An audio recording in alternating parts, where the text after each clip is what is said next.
This ball driven high and deep right center field. Gone! 3-run.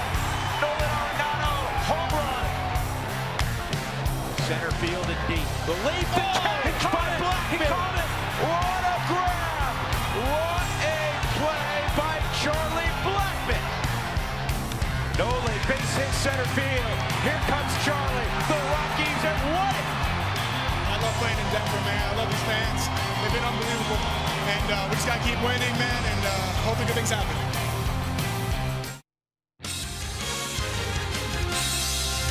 Here come the Rockies.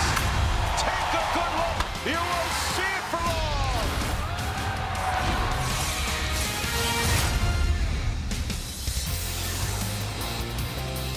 What a night last night. Still got a little buzz in the air from the heroics of Charlie Blackmon and ultimately Nolan Arenado. So what do you say we tee it up again? Play game 2 of the 3-game set between the Rockies and the New York Mets. And welcome to our coverage on AT&T Sportsnet. Tyler Chatwood will go for the Rockies, and young right-hander Chris Flexen will be going for the New York Mets. It's a beautiful night. Gorgeous evening at Coors Field. Crowd almost 37,000 last night. We expect a similar number at least this evening. Buddy Black's ready to go. The Rockies 61-46. They moved into second place in the division yesterday, which also means they're the #1 wild card holder right now, a half game in front of Arizona, who took their lumps against the Cubs yesterday. I notice Atlanta's leading in the 4th inning against the Dodgers 2-1, Huey. Trying to snap their 9-game winning streak, are the Braves. Yeah, they have been ridiculous. There is Terry Collins, the skipper of the Mets. Mets are one of those teams, like a lot of teams this year, that are somewhat in transition, but they're a dangerous club. They're not a club that you say, oh, you just dismiss them. They have a lineup, as we described last night, that can hit the long ball and frequently does. They have a good young player in number 30 and Michael Conforto, who will lead things off. And here come the Rockies to the mound, led by Tyler Chatwood. And the key for Tyler, and this is no revelation, he's got to throw strikes. We know the stuff is great. When he's in the strike zone, he's very difficult to hit, but he also, with those 62 walks, Jeff Houston, leads the National League in that department, and it's not a department you want to be first in. Not at all. And for Tyler, he's 5.20 walks per 9 innings. Last year, he was just 3.99. So he's walked some guys in his career, like Jeff Hoffman did last night, worked both sides of the plate. But it's the breaking ball. That is the key tonight, because it's the 4th lowest batting average against on the breaking ball. Just 119 against it for Tyler Chatwood here, when the Major League average is 220. Let's take a look at the Southwest lineup he will face for Terry Collins. There's Conforto leading it off. He's hitting 319 since the All-Star break with pop. In the 2-hole be Asdrubal Cabrera. He's the one who hit that ball in the 9th inning that Charlie made the circus catch on. Jonas Cespedes always dangerous. Jay Bruce having a great year. He homered yesterday to give the Mets a brief 4-3 lead. His 28th of the year. Neil Walker, Curtis Granderson in the starting lineup. He'll be in right field batting 6th. Ahmed Rosario, game 2 of his big league career. The #1 or #2 prospect in all of baseball. Behind the plate, Travis d'Arnaud, the former Blue Jay. Chris Flexen making his 2nd big league start. Defensively for the Rockies, it is the same group that played last night. In the outfield, it's Parra, Blackmon, and Cargo. And in the infield, Arenado and Story. Left side, DJ, along with Mark Reynolds on the right side. Mark made a couple of fine plays yesterday. And once again, Ryan Hannigan's doing the catching. Jonathan Lucroy, you and I both spent a lot of time chatting with him today, feeling much better. But he said that that 24-hour flu bug hit him, and he was worried about it coming on. There's Jonathan. He was, you know, as Mark described, he was in his hotel room when they could get him there finally yesterday. He was not at the ballpark after batting practice, and he's feeling much better. He said, you know, I feel like I could probably play tonight, but he's going to get his strength back. He was going through the Texas clubhouse. Well, and then some of the kids got it. Once that happens, you just know you're a marked man. And it seems like every year a clubhouse has to deal with it. Sometimes it's during spring training, other times it's during the course of the year. So that's a good early sign. Just the first 2 pitches. I'm not trying to say it's going to be a magical night, but the first 2 pitches in the zone for Tyler. Yeah, because we saw what happened to him when he faced the Mets in New York. He literally couldn't throw strikes, and on 3 pitches he strikes out. Michael Conforto. So that is a wonderful beginning for Tyler Chatwood. And remember what I said a few moments ago, that it's going to come down to some breaking balls, and that was a dandy on the Subaru Supermo. Came out of the hand looking like a fastball. Conforto swings at it, swings over the top. 3 pitches, 1 out. Well done, Tyler. Hey, Spilly, one of the things that Chatty said in leading into this start, and he had 1 appearance out of the bullpen, was that he had to stop being so fine with his pitches. And at least that first hitter, and now this one, he's made quality pitches in the strike zone, and you've seen his stuff up close. He has so much movement. He doesn't have to live necessarily on the edges like some guys do. No, he doesn't, and he has velocity. When he came back from Tommy John, his fastball was averaging 90 to 92 miles an hour. Now that he's fully healthy, has that good strength behind him, the fastball is 96 to 97 miles an hour with, as you mentioned, late sink. Just trust your stuff. That's all it comes down to. If you throw strikes, challenge the hitters, his stuff is so good that he'll be fine. He was fine on the first 4 pitches, getting 2 outs. Now here's the big kid on the block, Yoenis Cespedes. Hitting 284. It's been an injury-plagued year. He's got 10 home runs. He's battled hamstring issues. Pitch up and in.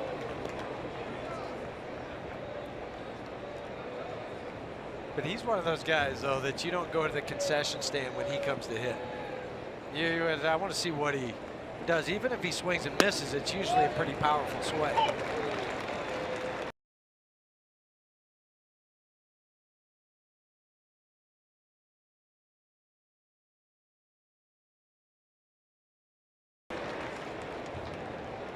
Yeah, he came right from Cuba and showed up in a big way for the Oakland A's. Here's the 1-1, and that pitch close, just missed. 2 balls and a strike. But it was close because of where Ryan Hannigan had set up, and just some movement on the Subaru Supermo. Well received back there, and I think that's the other thing that's going to help Tyler tonight, is have Ryan behind the plate. Sharply hit. DJ scrambles, throws to first. Beautiful play. They had to shift the other way, and LeMahieu hangs a sparkler in the first. Nice job, Tyler Chatwood and DJ LeMahieu. He's golden wherever you put him in the infield.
Baseball player, and he's going to lead things off for the Rockies.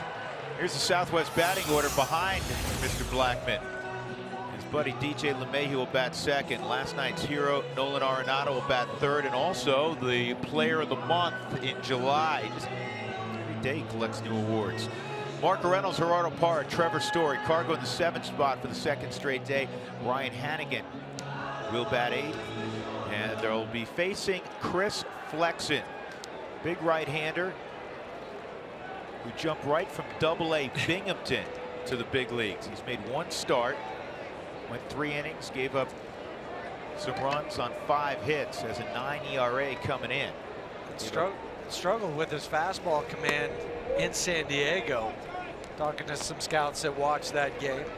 I mean, you say Double-A, he actually started the year in A-ball in Port St. Lucie in the Florida State League. He's moved pretty quickly. Here's the 1-0 on Charlie, and he fights this one off, lobs it into shallow left, and coming on and making the catch is Cespedes. Let's take a look at the Mets defensively. 36-year-old Curtis Granderson, he is in right field. Conforto in center, and Cespedes, as you saw, is in left field. So Jay Bruce moves into the infield. Jay is at first base. It was perplexing about the fact that Jay didn't move unless the Mets truly didn't want to move him, because he's going to be a free agent at the end of the year. He can play. He can play first base also. Well, to me, I mean, he'd fit in the American League or in the National League. And as you said, he's going to be a free agent at the end of the year. I mean, there's still time that somebody could claim him in August. And maybe the Mets are going to really make a hard run at keeping him. 0-1. DJ takes up high. 1 ball, 1 strike. That would be about the top range on Flexen's fastball at 94 miles an hour. You might see it 95, but he sits primarily at 93. Pretty simple delivery over the top, and there's a line drive to right field, and Granderson misread it a little bit, how quick it was going to move on that turf, and it turns into a double for LeMahieu. Spilly, you're down there. That thing skipped like it was on artificial turf, didn't it? The ball's hit really, really hard. Off the bat, when DJ hits it to right field, he can hit it over 100+ miles an hour. That's something that's unique when you're looking at a guy with a swing that's inside out. And you're right, it skips off that grass and shoots right past Curtis Granderson. Well, lo and behold, the RBI man's up. I like some of the numbers that Spilly was referencing in our open. 13 out of the last 15 times he's been up there, he's driven in a run. 30 for his last 52 with runners in scoring position. Say that again. 30 for his last 52 with 48 RBIs, hitting .577. That's stupid. That's video game numbers when you have the cheat code. That is really ridiculous. 30 for his last 52 in situations like this. Drove in 4 last night. He's sitting on 95 ribbies. That's the most in baseball. Big moment last night. Obviously was in the 9th inning with the little blooper in the left field scoring Charlie, but that was only half the story. It was an 0-2 pitch, but also the 3-run home run that he hit to right center to put the Rockies ahead. Yeah, the Rockies were down 2-0 at that point. It really only had a couple of knocks. And that was a 3-2 pitch Nolan went deep on. Spun another, now it's 1-2. We're at the bottom of the first, no score. DJ just doubled.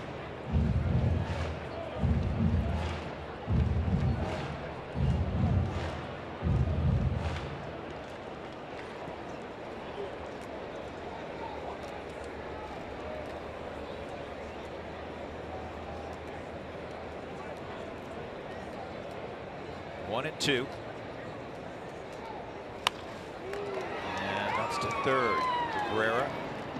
2 outs. That'll bring up Mark Reynolds.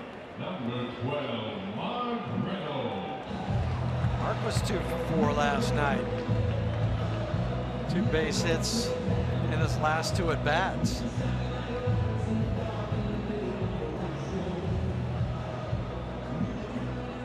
He's got 71 driven in, which is 13th in the National League. The most home runs that he's hit since 2014. He's got 22, and that's what he hit the entire campaign in 2014.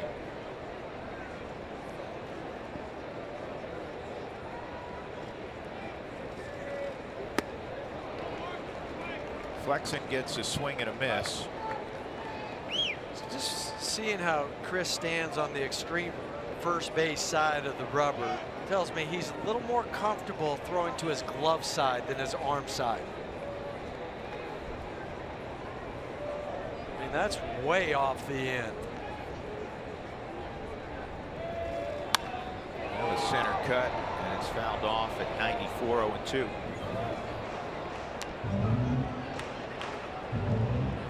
In addition to the fastball, we've seen some curveballs. We'll throw a slider and a changeup. Flexen on July 1st turned 23, so he's a young guy. He signed out of high school in California. Had committed to go to ASU.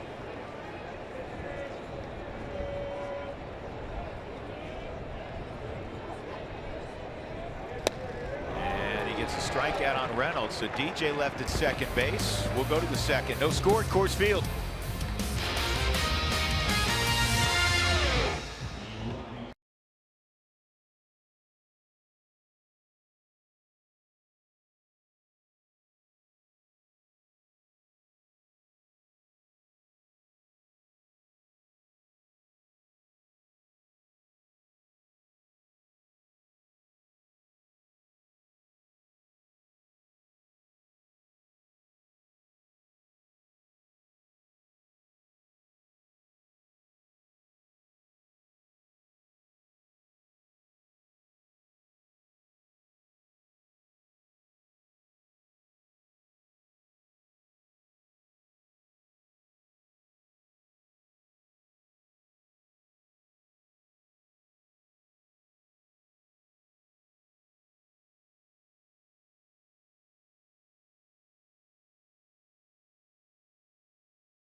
First inning for Tyler Chatwood, who makes the start. Chatwood threw all of 8 pitches, and to the first and third batters that he faced, it was a first pitch strike. He throws a first pitch strike 53.9% of the time this season. That's the second lowest number in all of baseball. Lance Lynn, who's a good pitcher, is at 53%. But Drew, I've heard you say before, people will ask you, or you talk about what's the best pitch in baseball, and you always say it's the first pitch strike, not the curve, not the changeup, not a particular pitch, but that type of pitch.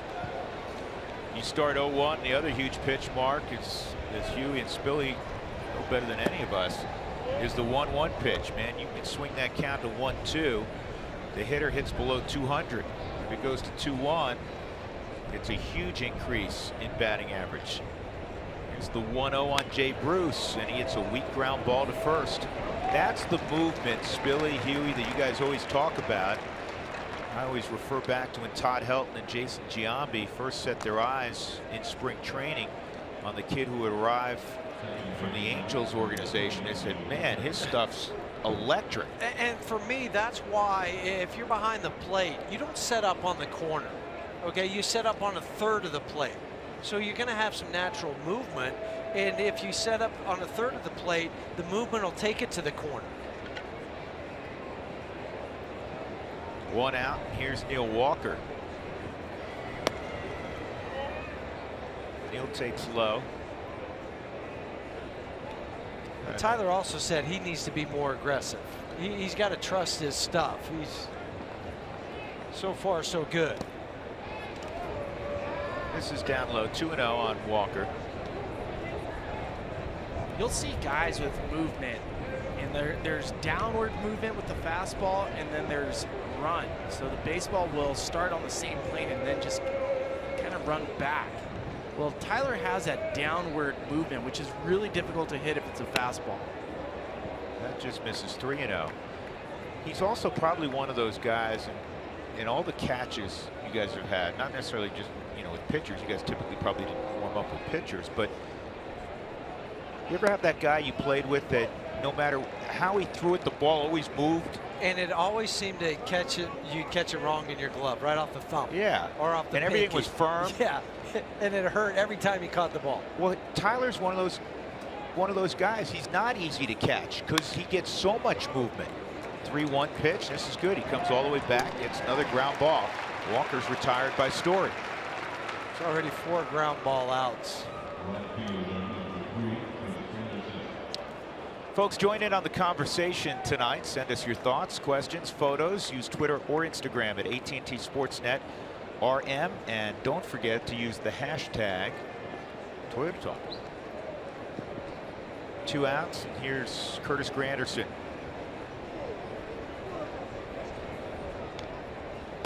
Outside on Granderson. All right, Spilly, who is that guy that you used to warm up with? And he said, man, I hate playing catch with this guy. There's a minor league outfielder named Bernie Gonzalez, and he wasn't even a pitcher. He probably should have been a pitcher. But we would play catch in the outfield in between innings, and he would just handcuff me. It was such a heavy baseball. Do you have one, Huey? I'm trying to go through my memory bank. Think of some of those guys. Give me a second. I might have it the next half inning. I mean, I didn't ever warm up pitchers. I did it once. You know what? I did it one year when I was with Baltimore, and Scott Erickson. Oh my goodness!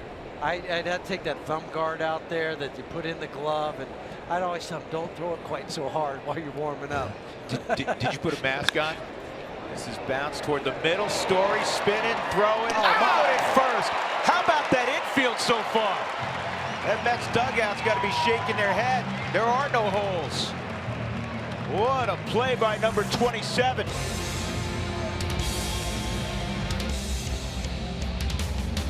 That's really good.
On AT&T Sportsnet is brought to you by the 2017 Toyota Tundra and your hometown Toyota stores, and by Southwest Airlines. Yes to low fares with nothing to hide. That's transparency. It's a beautiful view of the Mile High City. Rockies in the bottom of the second will send up Gerardo Parra, Trevor Story, and Cargo to face 23-year-old Chris Flexen, 6'3", 230-pounder. Out of California, originally a 14th round pick. Tell you a quick story about Flexen. Remember last year when the Mets fellas were doing that deal for Jay Bruce? Flexen, this ball is hit well to right center field, and it's going to drop. And this one's going to roll to the warning track. It'll be a leadoff double for Parra. Tell you what, if Conforto doesn't get that hops, Billy, that's a triple. It is. Right off the bat, Conforto took the right angle. He's trying to get to the baseball to make sure it doesn't get to the wall. Still gotta love Gerardo Parra's his at-bats. Constant quality at-bat. Leading off the inning, getting to second base. No better situation for the Rockies than to have a leadoff runner at second to score the first run. 14th double of the year for Gerardo. So now Trevor Story drew nice compliments this afternoon from his manager, Buddy Black, as did the man on deck, Cargo, for late in the ball game, getting the ball in play. And we know that, you know, for Cargo, that little roller up the third base line turned into an infield hit and tied the game at 4. And prior to that, Story getting the ball in play with 2 strikes. He rolled into a force out, but it produced a first and third situation, which sets the stage for Cargo. It got Mark over to third, and then he scores on the squibber off the bat of Cargo. 0-1, and this ball to the shortstop Rosario. That's a nice play by the kid. He showed some arm strength on that throw. He's also shown an early preference, and you made note of this yesterday, Jeff, to go to the forehand and circle old-fashioned style as opposed to plant that right foot and use the backhand. So for some guys, it's just more confident and more under control on the Subaru Supermo. He circles around it, buries the head, looks that ball all the way into his glove, and then throws off the run. So no movement, obviously, for Parra. Let's see if Cargo can drive him in. Cargo with that infield hit now is hitting 10 straight. 325 during that 10-game hitting streak.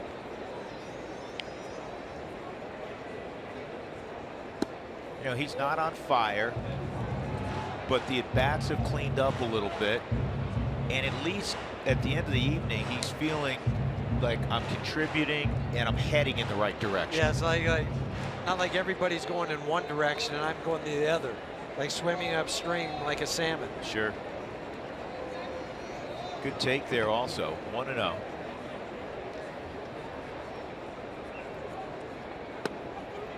That's a good take. That's a good take also. Crew chief is behind the plate. Kerwin Danley. Jim Reynolds at first. Lance Barrett at second. Brian Knight at third. There's Kerwin. Kerwin did a nice job at first base, Billy, yesterday. He had a couple of tight calls and he was all over.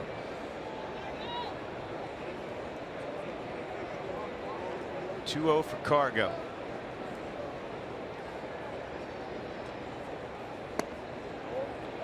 And another good take. Well, I guess according to the Subaru strike zone, maybe it should be 3-0. Should be 1 and 2.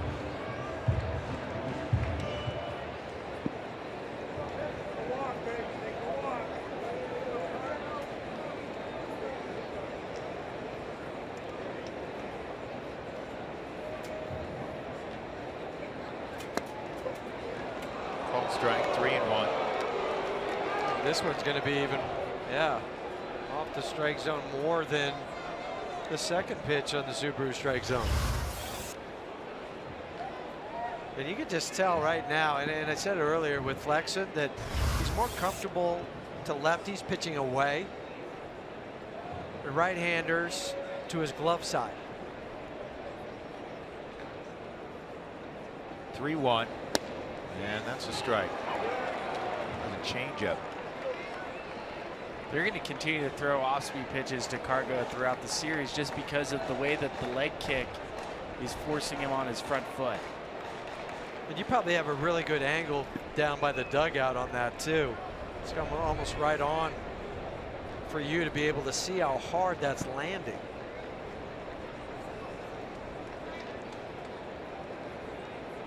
(3-2).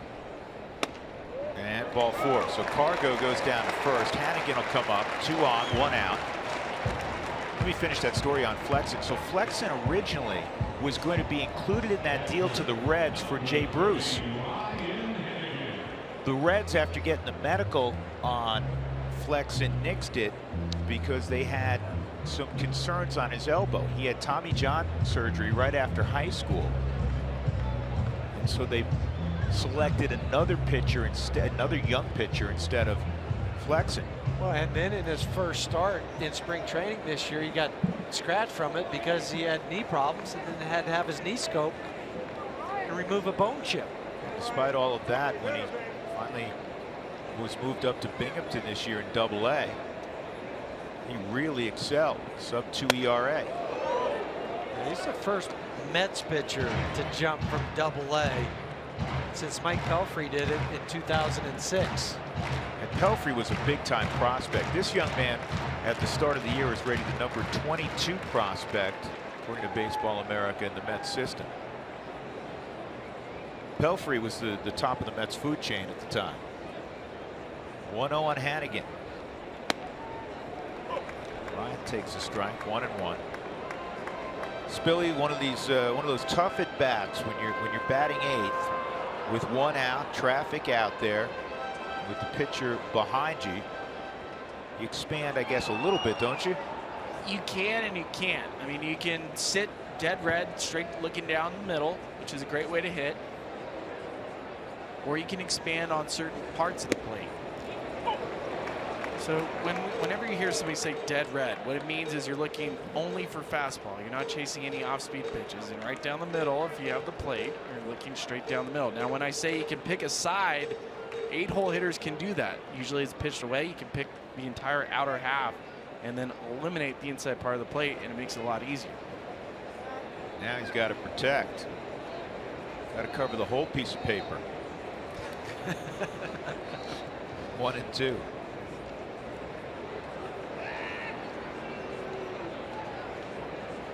Leadoff double for Parra. Rockies had a double with one out in the first inning from DJ. Nolan grounded out. Reynolds struck out.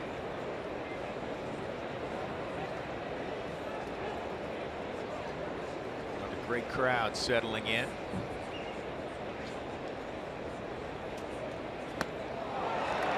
And he strikes out Hannigan. It'll be left to Chatwood.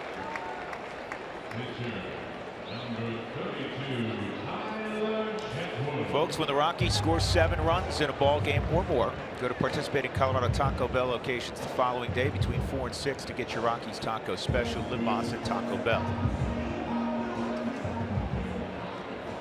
Chatty's always been a good hitting pitcher. He doesn't have an RBI yet this year, so it's time. Time to change it.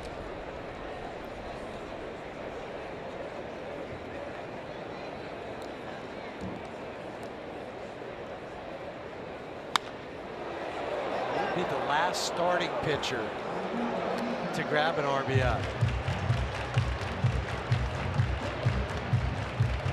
Spiller, you're getting braver over there. I didn't hear you gasp with that line drive that was, 40 yards away from you. If it's lower, the line drives, the ground balls, they're scarier than the ones up in the air. The ones in the air I can catch. Ground balls, that's why I didn't play the infield. Scary.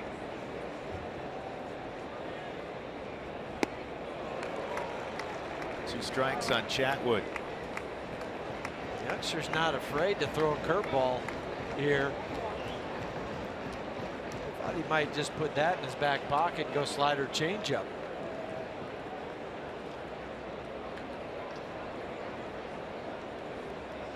All right, Huey, 2 strikes, and all of a sudden Travis d'Arnaud goes out and flashes some signs. What was that about? Changing what base they were going to throw to, whether it was going to be third or second.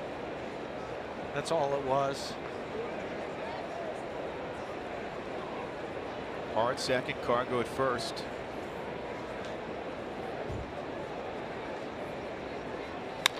And on the ground is short. And that'll end the inning. So the Rockies had the leadoff double by Parra, couldn't do anything with it. We'll go to the third and no score.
Brought to you by Subaru. Love, it's what makes a Subaru a Subaru. By UC Health, live extraordinary. And by Wells Fargo. Wells Fargo customers get your 2-for-1 Rockies club level tickets by visiting wellsfargo.com/Rockies. Gorgeous night in Denver. Beautiful night for all outdoor activities, especially watching the Rockies take on the Mets. We go to the third inning. It'll be the bottom third of the order. Ahmed Rosario playing his second game as a big leaguer, facing Tyler Chatwood, who's been just terrific so far. And we have a special guest upstairs. The general manager of the Rockies, Jeff Bridich, joins us. And you know what? Hi. You got the memo to get cleaned up for television, didn't you? You look like a Marine. I got it. Yeah, right. I got a face for radio, so you got to make it. You got to put the dress on the pig as many times as you can. So Sarah basically said you can do you gotta something get your there. haircut. Yeah, you don't want to know what Sarah says. Hey, congratulations. I would imagine that you and the folks upstairs are pleased with what you accomplished over the last, it's not a 3-day thing, it's probably many weeks in getting ready for the trade deadline, but you got two key pieces. Two, talented big leaguers and successful, you know, in a lot of different ways, right? Address two areas where we felt, specific areas we felt like we could use some help as we head into these important months and hopefully into October with October baseball. And you know, Neshek has had an incredible season to this point. He's pitched well for us so far. Jonathan LaCroix's had you know, a little bit, you know, less of a year than what he's accustomed to, but he's extremely talented, and he's you know, he's got a lot of different skill sets at the position, and he's, you know, been in playoff baseball very recently, which means something to us.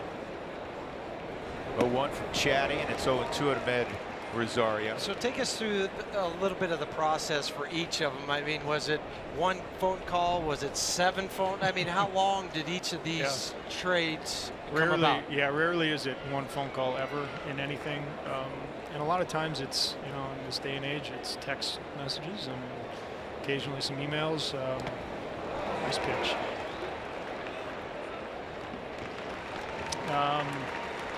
You know, and things happen over the course of days and weeks in both of these scenarios, especially with you know, the Neshek acquisition from Philly. I mean, they kind of got rolling on moving him a little bit earlier than some of the other relievers that were out there. So some of the conversations happened a little bit earlier than others, or with other teams on other guys. LaCroix happened over a course of days.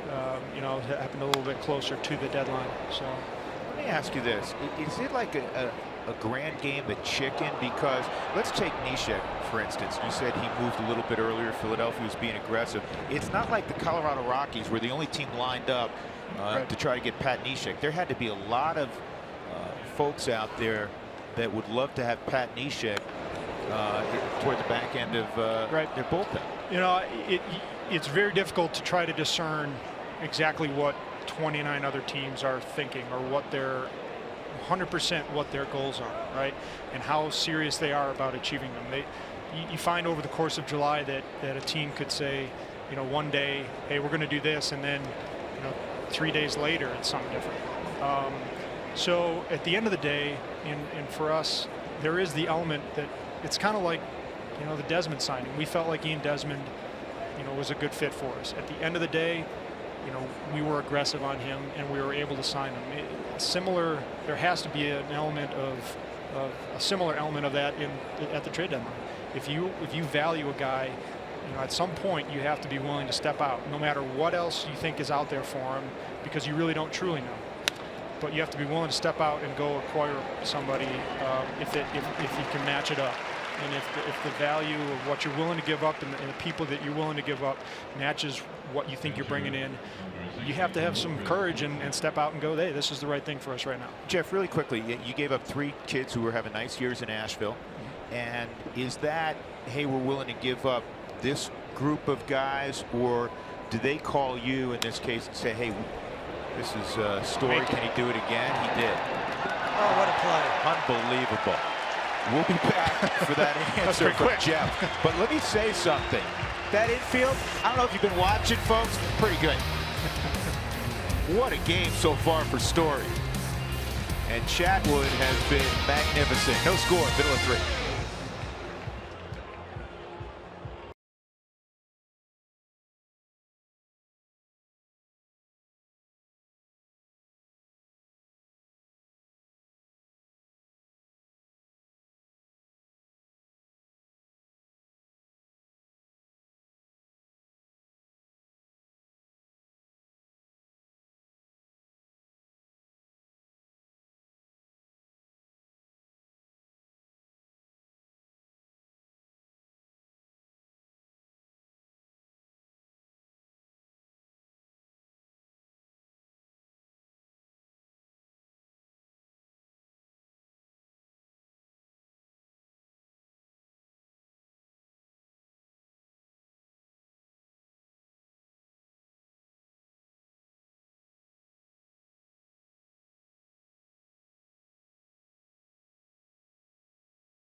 Next time through for the Rockies against the young man Chris Flexen. So Charlie Blackmon, DJ LeMahieu, Nolan Arenado.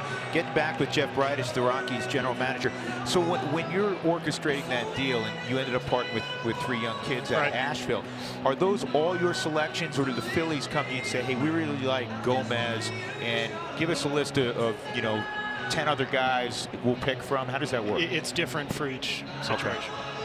Some teams are very comfortable in putting it out there who they like and in what order they like them and why and all that kind of stuff. Some teams would rather have you make the initial offer or come forward with initial ideas, and we're the same way. I mean, it just kind of depends. That's where some of the more intricate pieces of the puzzle start to show up. The relationship with other teams and past history, or personalities, this and that, working relationships. All those things can kind of come into play when you're talking about that sort of specific element of the trade deadline. You're exchanging names or trying to find fits. So we kind of do it. We try to work with all teams, and we try to do it both ways. And ultimately, that's just an element of finding a willing partner. And each team has their own way of doing it. So how does it work then with, say, Jonathan Lucroy and the player to be named later? Is it the same thing where they would come to you or you go to them, and there's a list of players that you have? There's a player that that we basically have agreed upon. Yeah, agreed upon. Okay. And and then there's what happens, right? So there's what if scenarios that are set up, and so they'll have the ability to kind of scout our system a little bit, and and then we'll by October 1st they'll have to make a decision. Okay. You pick up a little bit on what Huey asked. Is any of it contingent, Jeff, on, let's say Jonathan hopefully goes out, hits 340 in a Rockies uniform the final 2 months of the season, and hits 10 home runs and is just terrific, plays at the level we've seen him play in the past. Can they all of a sudden say, okay, we want a higher level prospect? No. Okay, so it's done. No, there are no contingencies there. Okay. Good play by Rosario off the bat. He thought that was going to sneak into center field. So Blackmon lines out, and that'll bring up LeMahieu, who doubled his first time up. I imagine when you were farm director, you saw this kid when he was young. Real young. Yeah, we share actually a number of minor leagues with the kind of randomly with the Mets. They're in the Sally League with us. They're in the Eastern League with us. They're in the PCL with us. So we kind of see their system a lot. Does that help? Speaking of trades, is it usually, do you end up gravitating a little bit more to the teams that you see more of?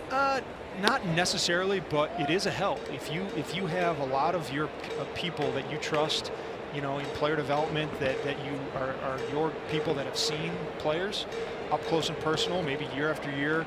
If a player repeats or they've just seen them a lot in that given season, and their opinion is recent and their information is recent, that can do nothing but help. Sure. And these are quality baseball people that we have in our system, and they can just add to the process and help us try to make a decision. 2-0 count on DJ LeMahieu. Nolan's on deck. When you watch these games, is it hard for the fan element of you not to jump in, like the catch last night by Blackmon in center field, and then Nolan falls behind 0-2 and throws out that base hit? Yeah. You get excited still? Do you allow yourself to? Yeah, those super play. I mean, how can you not get excited by those plays? Whether it's Charlie doing what he did last night, or at the time I think I caught live the catch that I think it was Austin Jackson made last night in Fenway Park. We're going to show that later. Right, Unbelievable. yeah. I mean, wow, did he? I mean, the fan in you comes out. I mean, those sort of spectacular things. I always, people still talk about Nolan's catch in AT&T a couple years ago down the line, and I was fortunate enough to be there and see that live, and I just remember kind of sitting, being stunned, first hoping that he'd get up, be okay, right? And and then trying to think about what actually he just did.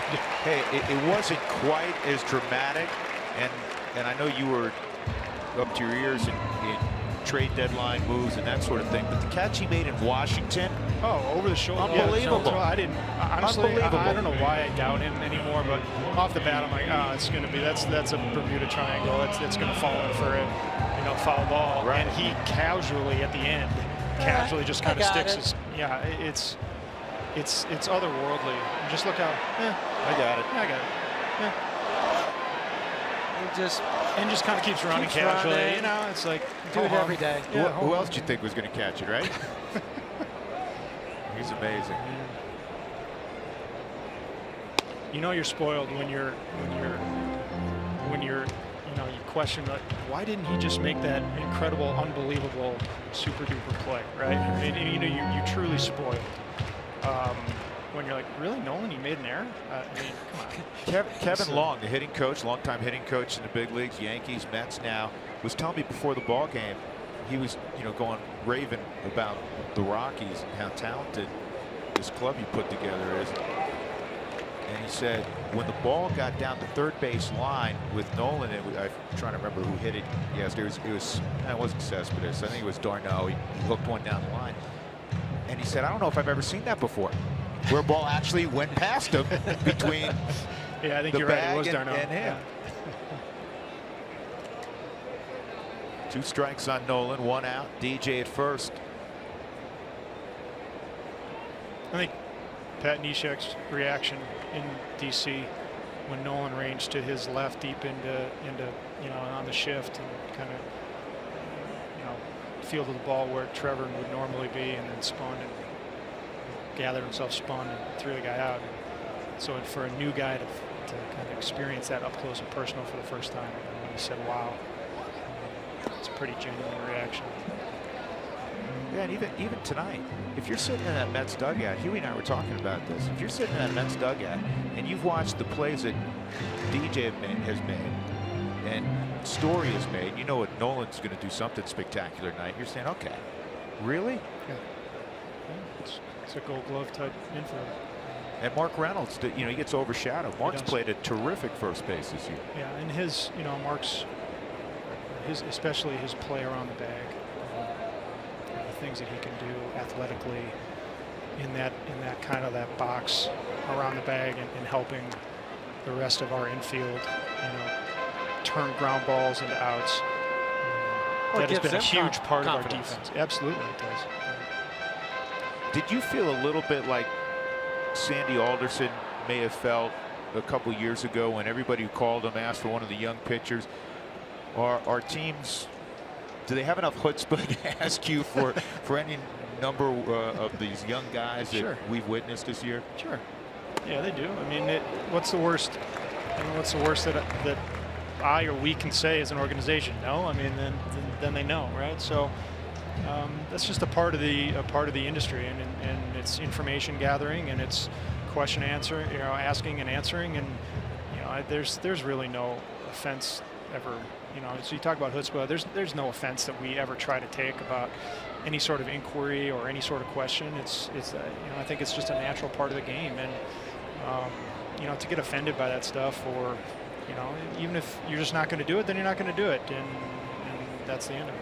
Jeff, how much are you as a group affected by, when you're talking about potential moves, affected by a couple of factors? We'll get to it after this pitch. 3-2 on Nolan.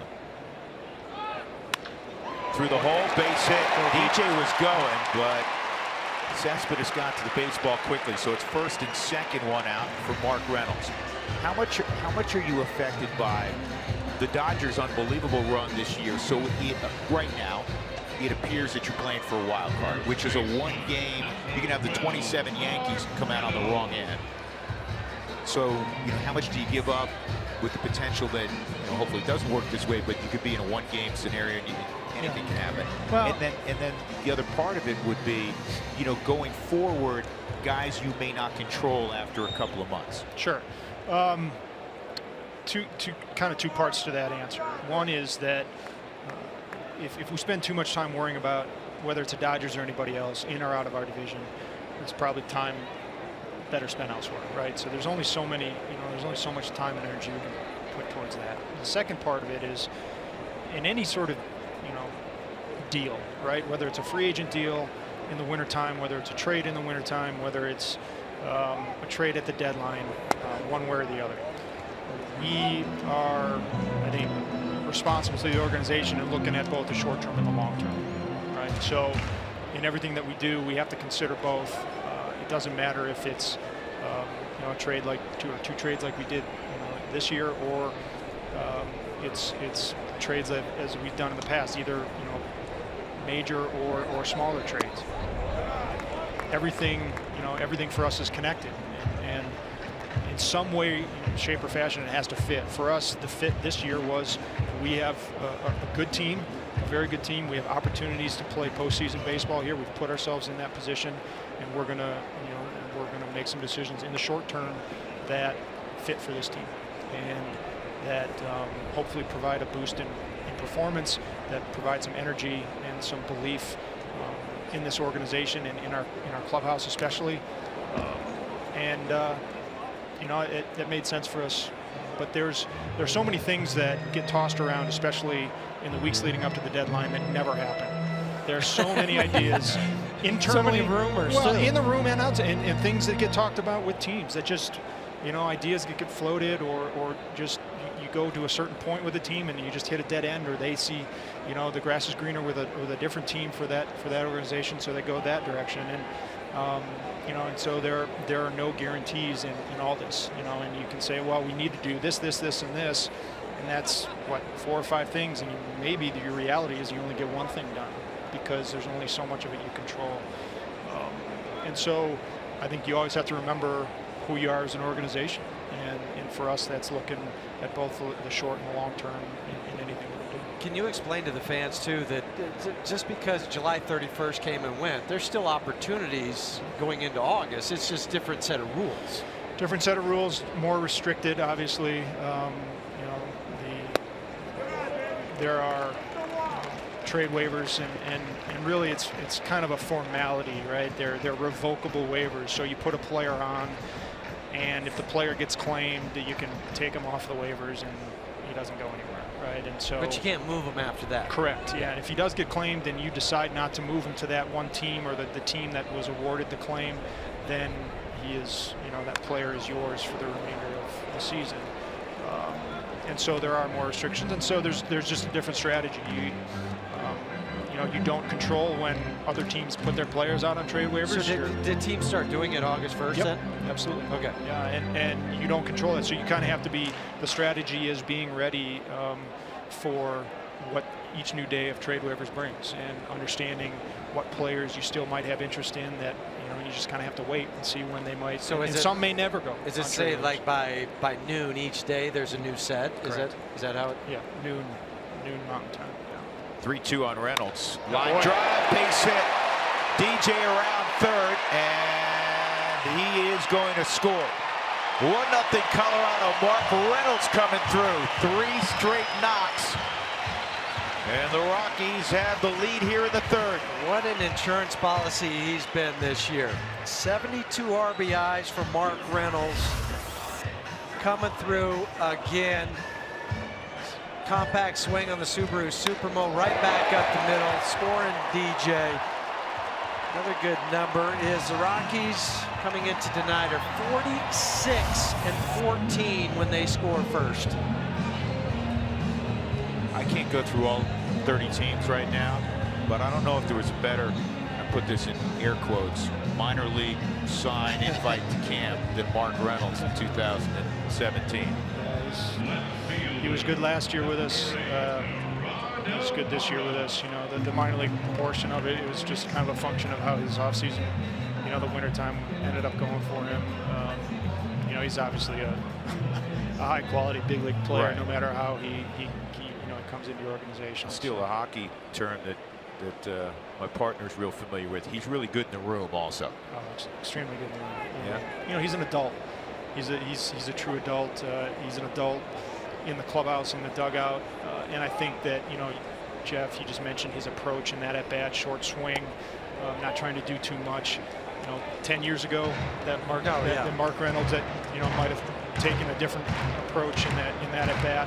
let's be honest, maybe 3 years ago he takes a different approach. Maybe, but he's really you know, growth at the major league level, right? It can come in all different shapes and sizes and in different time frames. And you know, for Mark Reynolds, who's in his early 30s, it seems like he's still growing as a hitter, which is great. I love the team at bat concept, and Mark leads your club in walks right now. He's been terrific in that regard. Gerardo Parra, though he's never going to walk a lot, he has spit on so many pitches this year that he would have taken a shot at a year ago. And what he's done is kind of flown, I think, for some beneath the radar. But you know, the hardcore Rockies fans have seen, you know, Parra, when he's been healthy this year, has been outstanding. Yeah, you know, he kind of took a lot of grief last year. It was a tough season. I mean, I think he was putting a lot of pressure on himself, and you know, to live up to expectations, both his own and you know, that some of those that a big contract like that can bring. And then he got hurt, and he was trying to play through pain and play through some injury, and that's a difficult go at times. No different than Jake McGee last year, right? He was trying to play through a knee issue, and he just wasn't himself. You know, and Gerardo did an incredible job of readying himself in the wintertime, and it's carried over both physically and I think mentally and emotionally for him this year. And when healthy, he has been kind of a stalwart in our offense. 2-2 right now on Parra, 2 on. Rockies have a run in, 5 hits. With just 1 out here in the 3rd. A couple of quick items. Chad Bettis, you pleased with where he is?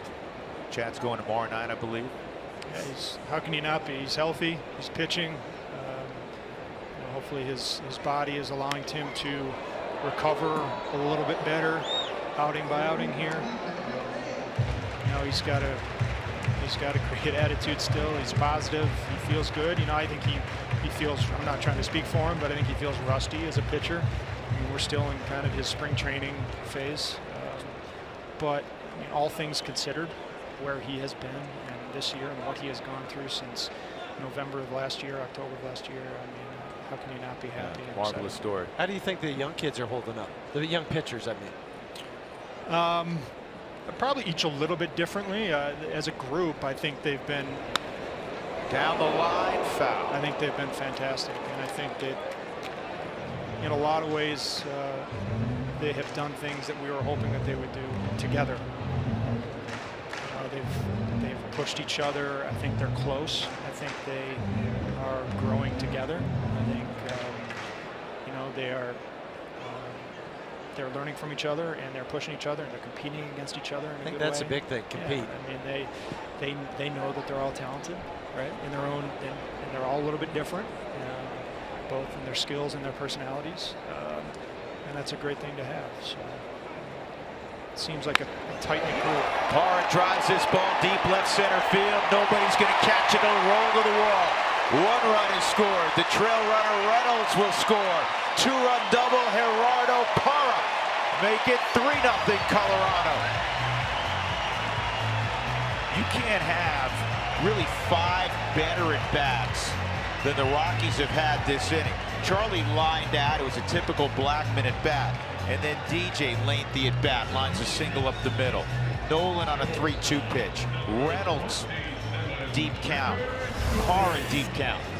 The hardest thing when you're facing a rookie pitcher is to kind of feel him out his first at bat. And so now you're going into your second bat. You know how the ball's moving, what the spin is on the sliders or the curveballs. And for Gerardo hitting over 400 with runners in scoring position, he takes that pitch the other way. If he tries to pull that ball, it's a rollover ground ball double play, inning in over. It's done. And now Trevor Story's turn. Breaking ball for a strike. You said something a while back, and Huey, I don't mean tonight, this goes back probably a month or 2. Huey was asking about the young quartet, and I'll throw John Gray in there also. It's not like John's, you know, is this 34-year-old veteran, right? Ostensibly a rookie plus, right? Second sophomore year for all practical purposes.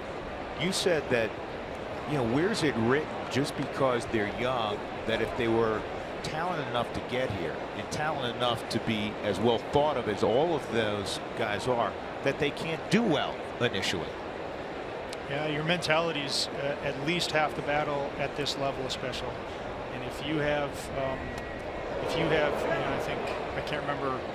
I remember talking about that. And I think it was to the effect of if you've kind of preordained yourself or this team that we can't do things because of a certain age, of a certain age group or experience. You know, I think that's short-sighted. Yeah, why put a ceiling on it? Yeah, it's and who says it has to be that way, right? You know, there are plenty of up the middle on through base hit. Parra will get a green light from Stu Cole. This throw is in time. So Parra cut down at the plate. He had to head back to the bag momentarily to see if Rosario was going to get to the baseball.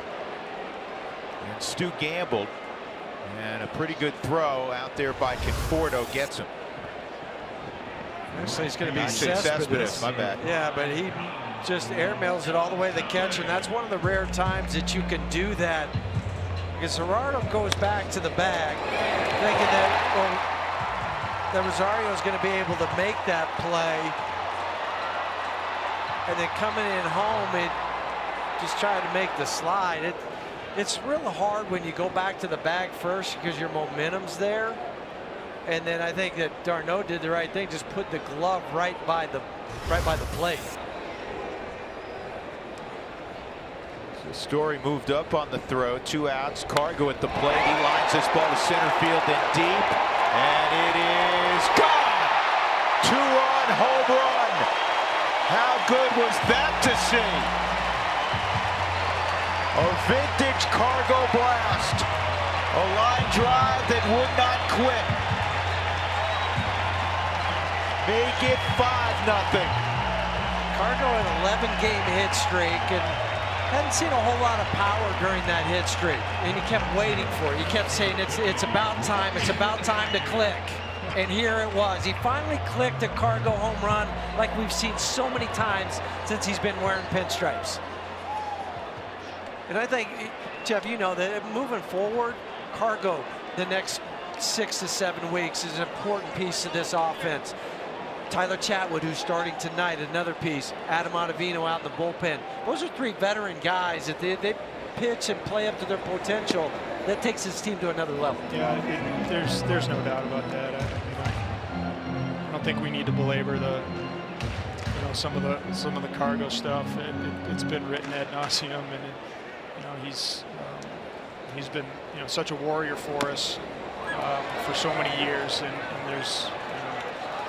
Is there better baseball from him? Absolutely, and we look forward to it. And he's going to help us get into the playoffs. That was quite an inning, 5-run inning, and nice little cap ball from Cinco. 5-0. Jeff, we'll let you run, but if we need you for a rally, you got to come back. Thanks for having me.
We go to the fourth. There's the Rally Hawk just hanging out.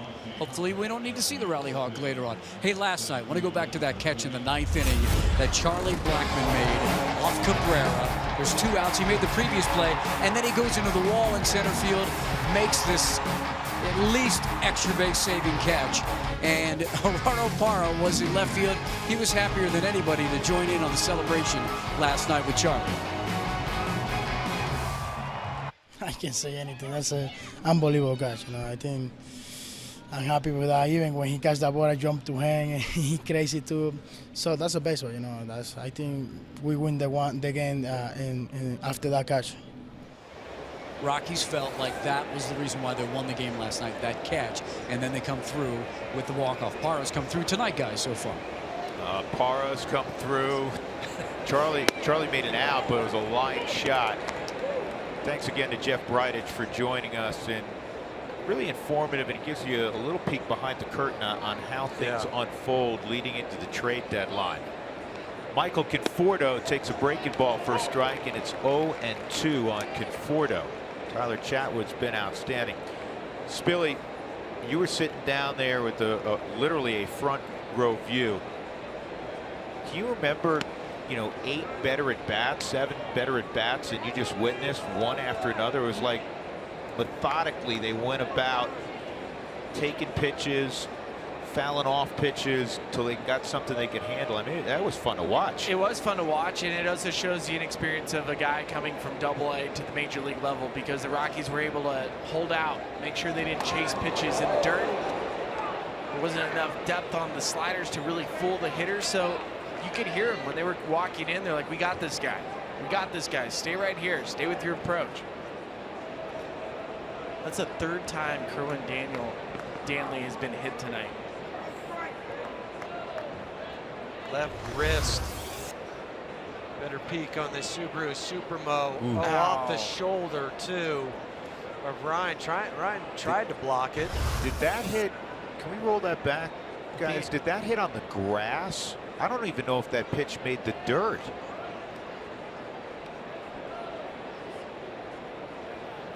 It's 2-2 when we resume.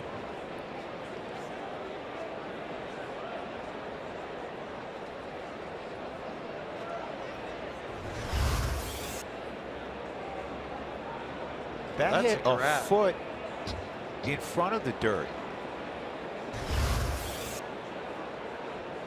You know the old line about the 58-foot curveball?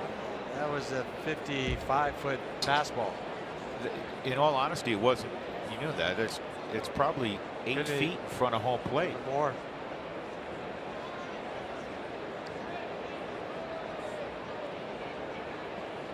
Scotty Garrett.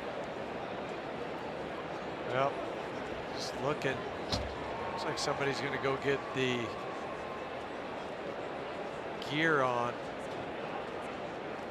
We're gonna have a delay because they're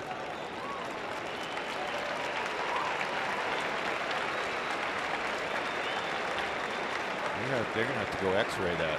Yeah.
of the 4th inning. We're waiting for a new home plate umpire as Kerwin Danley just took a ball off his wrist. Well, last night, Nolan had RBI number 95 in a walk-off hit. And it brings up a great conversation to have now that we have a little bit of time. How important are RBIs? There's a precedent here, and there's a historical context with what Nolan has done since 2015. 358 RBIs. We have not seen a player lead the league, in RBIs since Cecil Fielder between 1990 and 1992. Now, here's the argument. Majority of teams do not have a MVP caliber leadoff hitter like he does with Charlie Black. They also don't have a batting champ like they do with DJ LeMahieu. RBIs are typically comes down to sequences and opportunity. So people often discredit RBIs. So let's look a little bit beyond it. Let's look at some advanced metrics. Here's WPA, it's win probability added. Don't let your eyes gloss over quite yet. WPA measures change in win expectancy from one plate appearance to the next. It credits and debits the player based on how much their action increases teams' odds of winning. For example, bases loaded, ground into a double play, end the inning, no RBI. That will give you a negative WPA. If you get a base hit late in the game, that will increase your WPA. So when you're looking at those numbers, it tells you Nolan is one of the top in baseball in situational hitting. Now, the final thing we should look at is what we call WOBA, weighted on-base average. Now, some people love batting average, some people love on-base percentage, some people love OPS. Well, Nolan leads in WOBA, weighted on-base average, which is a better metric for those that love advanced metrics. This is where he leads with runners in scoring position. So when you're looking at it, you cannot discredit how good Nolan is regardless of the amount of RBIs that he has. If you put him on the Padres, if you put him on another team like the Oakland A's, he would still come through in those at-bats. And that is where the argument has always come down to. Nolan has a personal trait. He has a nose for it. Talk to Adam Ottavino, he'll tell you. When the game's on the line, that guy just turns into a different beast. So when we look at RBIs, it still tells you that Nolan in those situations is as good as they come. Yeah, and I'll embellish the WPA for people. If the win expectancy, for instance, if he were to come up with the bases loaded and 2 outs in the 9th inning, down 4-1, the other team's win expectancy still at that point may be, 90%. I don't know what it is exactly, but let's take 90%.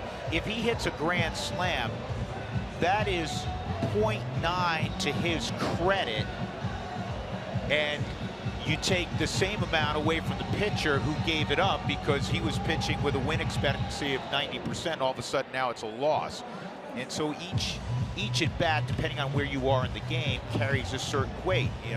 Right now for an at bat for Michael Conforto, down 5-0 in the 4th inning, their win expectancy, talking about the Mets, is probably fairly low. So he gets credit if he comes through with a hit. If he doesn't, it comes against him. But it gives you an idea of quantifying how clutch somebody is. You can quantify it with numbers all you want. Right. I'm going to quantify it with who's the guy that I want at the plate. If I'm sitting in that dugout, if I'm his teammate, Nolan's the guy. There's certain guys in the game that I played with that if the score was 8-0, boy, they could drive in 3 runs with the best of them. But if the score was 4-4 and you needed that big hit, they weren't coming through. And that's how I quantify somebody if they are one of those top players. And that's where the WPA comes into effect right there, is that it measures those type of situations. It's not crediting a player in a blowout with 3 RBIs. It's crediting the players like Nolan. You saw the names. It was Bryce Harper, Anthony Rizzo, Nolan Arenado. Those are the 3 top in Major League Baseball. And you get that. You can look at normal stats, average RBIs and home runs, and say these guys are really good in these situations. But to look beyond it, to have an opportunity to look at the advanced metrics and to prove that what we see with our eyes and what the players see when he walks up to the plate is a different animal with runners in scoring position. And Billy, you and I were talking about this before the game, and I wish there was some way that you could quantify what it's like to stand in the box in one of those situations, knowing the pressure that's on you, what you're feeling, how the heart rate sometimes it starts to race, other times you feel a little bit more relaxed and more calm in that situation. You just can't quantify that, but it is a different animal when you're standing up there with the game on the line. My favorite analogy to try to give somebody the feeling what it feels like to close a game or to step in the batter's box with the game on the line. Have you ever given a public speech? Have you ever stood in front of people and had to give a talk? Most people, their hands get clammy, their heart rate races, they don't breathe, they can't even think properly to get the words out of their mouth the way they want to get it. Some people excel in those situations. Nolan's one of those guys that he can do the toast for my wedding, which I've already had. So, but he could toast or he could give that speech in front of anybody and know that he's as cool as a cucumber. Well, Lance Barrett has got his home plate gear on. And this crew now becomes a three-man crew. Hopefully Kerwin Danley's okay. And as we resume, it'll be a 2-2 count on Michael Conforto leading off in the fourth. The Rockies are up 5-0, and they've out-hit the Mets 8-0. Chatwood got ahead 0-2. He missed on his last two deliveries. So now Lance Barrett again behind the plate. And if you're wondering, hey, how's the crew going to handle being a three-man crew?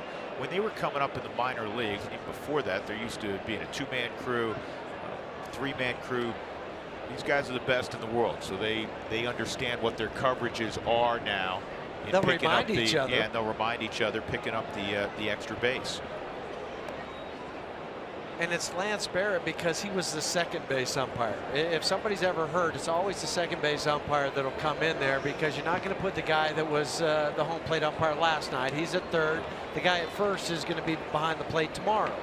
So that's why you always go to the second base umpire if there's an injury to the home plate umpire. And I don't know if they were full-fledged pitches, but I guarantee you there were 30 tosses between Tyler Chatwood and Ryan Hannigan. So we resume, and that pitch was really close. Well, now you got 3-2. But now you got to get used to another umpire. That was just like his first pitch of the game. His zone's going to be different than what you had with Kerwin Danley. It's fouled off.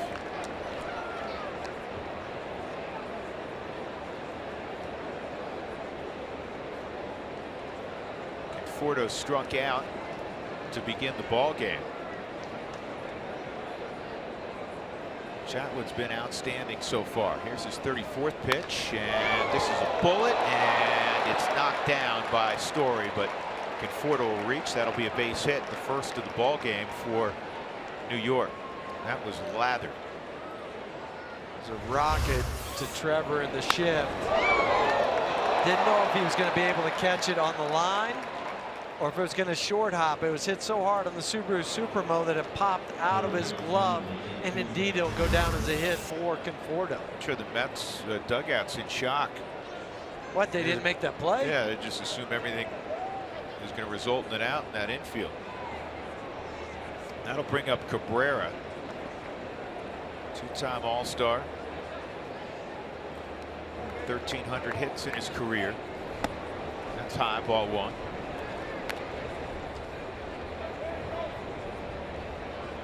Hour and 20 minutes into this game, first time tonight that Tyler's had to throw out of the stretch. So it's probably been an hour and 50 minutes, or an hour and 40 minutes since he was doing it out in the bullpen.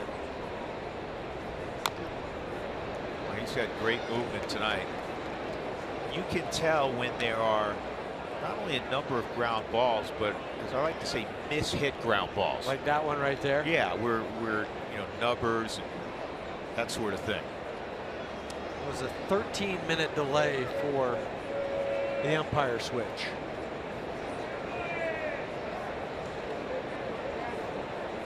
Add that with the long bottom of the third inning for Chatty. That's almost 40 minutes. Yeah, that's a good point, Billy. Chatty's trying to follow up. The Rockies have had a nice run of starting pitching the last several days. They got 3 good starts from Marquez Freeland and John Gray in Washington. Hoffman last night. Jeff gave up just 2 runs in 6 innings. 1-2, and Hannigan catches that ball before Conforto can think about moving up. 2 balls, 2 strikes. Yeah, that was last night for Jeff Hoffman. That was the 24th quality start at home for the Rockies pitchers. And they are 21-3 when they twirl a quality start at Coors Field.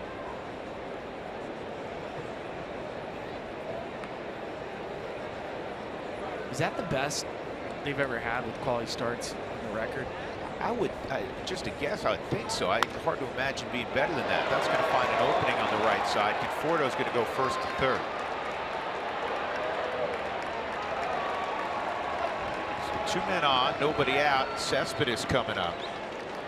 I'll give you one more note on pitching. When the Rockies allow 4 runs or less at Coors Field, they are 24-2 this year.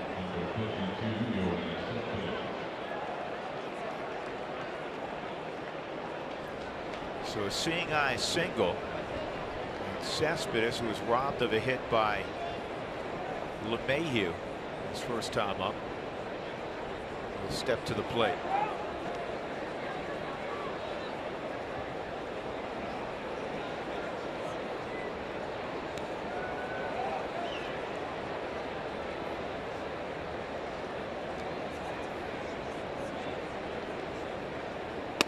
There's a strike.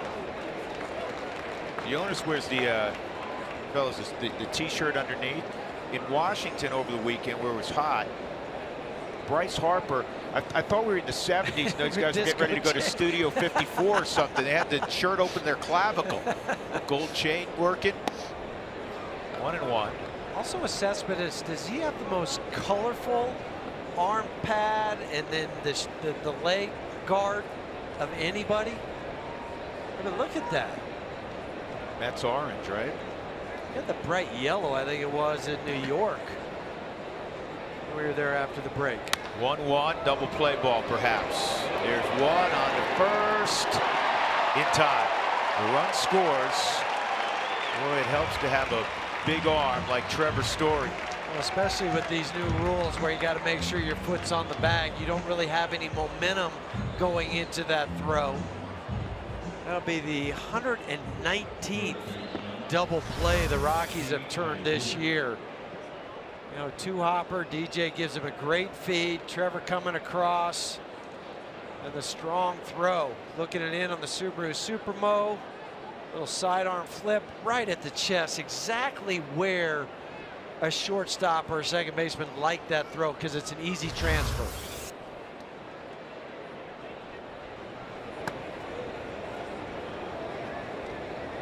Jay Bruce at the plate. He takes 1-0. Jay hit a ground ball to Mark Reynolds his first time up. 5-1 Colorado. We're in the 4th. Those 2 hits of the night against Chatwood in the inning. Called strike. 1-1.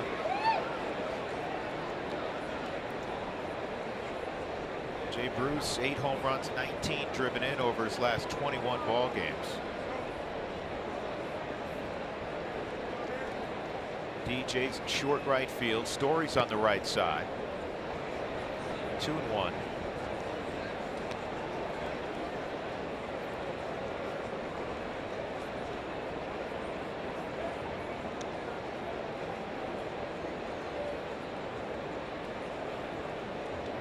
Cody Bellinger went off again last night. He hit one today, I guess, because he had 29 going into the day. This ball's well hit to left. And this one's gone. Talk about home runs. That's number 29 for Jay Bruce. It's 5-2. It's also the 18th home run he's hit out on the road this year. It's also the first ball hit to the outfield tonight against Tyler Chatwood. What do you think about that double play that was turned just prior to this at bat? A fastball running away from Jay Bruce on the Subaru Supermo, and he's done this a lot since he has gone to New York, because he made his debut at the Mets a year ago today.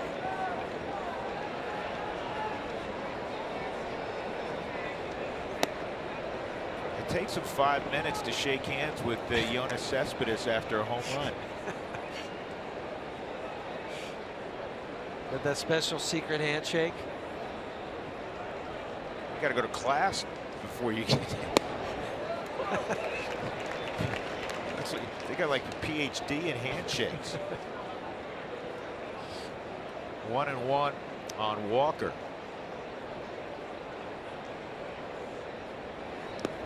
Guys were lined up, wanted to give him a high five or a fist bump, and he was still involved with Cespedes.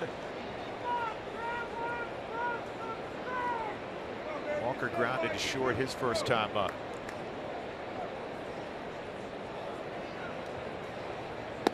Good pitch. 2-2. Neil Walker, we talked about his football exploits in high school. Penn State offered him, Pitt offered him, Iowa offered him.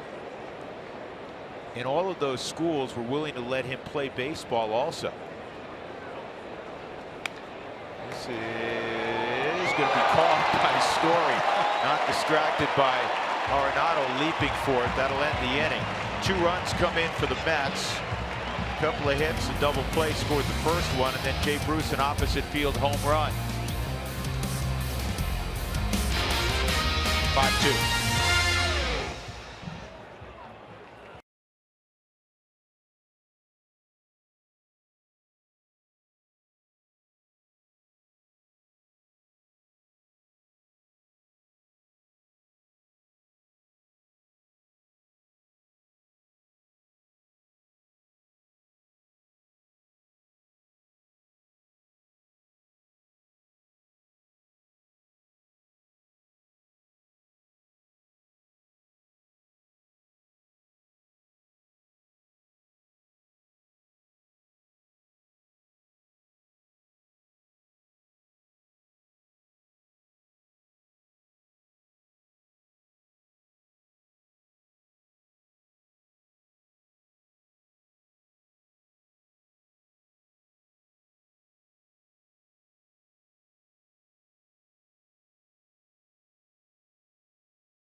AT&T Sportsnet is brought to you by Southwest Airlines. Yes to low fares with nothing to hide.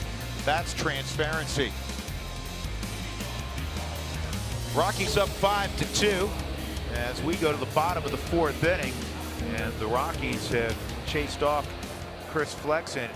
Jose Reyes comes into the ballgame for Neil Walker. Double switch as Terry Collins hopes to get some length out of Chasen Bradford, who was just called back to the big leagues when Addison Reed was traded to the Red Sox.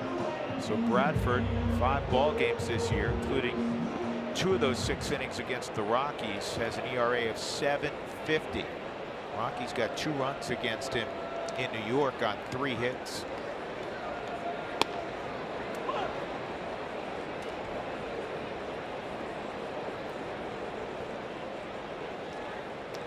Charlie Blackmon tagged him for a 2-run home run in New York. Charlie's on deck.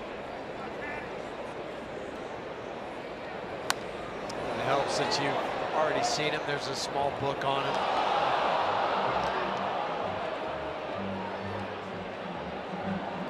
What you're going to get this next couple months with some clubs that are out of it. They're going to start showcasing some of their young players. We'll see a little bit of that when the Phillies come to town this weekend. And it's why you also have to take advantage of it. They're still big league clubs, right, but you're talking about inexperienced guys who are trying to figure their way through a big league lineup. Hopefully the Rockies can make some hay. 1-2 on Chatwood. And Tyler hits it on the ground to Reyes.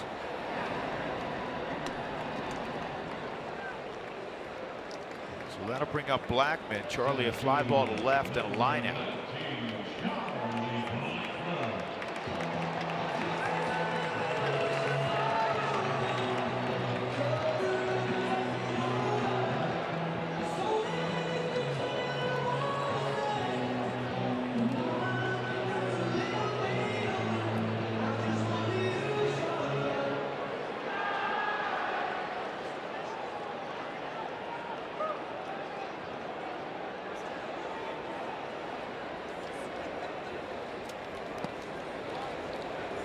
Bradford will be 28 in a couple of days. He's from Silverado High School in Las Vegas. He went to the College of Southern Nevada, same place that produced Bryce Harper for a couple of years, then went on to Central Florida. 35th round pick. 2-0 on Blackman.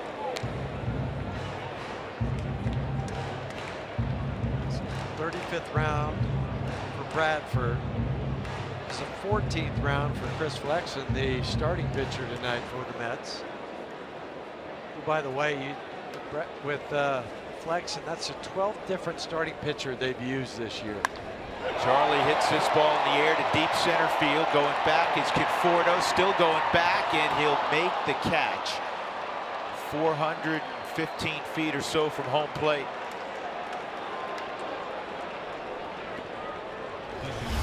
They just have to keep chasing this ball. Charlie put a charge into it.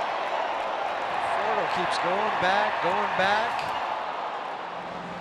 Then looks it in on the Subaru Supermo before hitting the wall. Lucky he was able to brace himself before crashing into it. How about going into this offseason? People had no idea where to play Michael Conforto.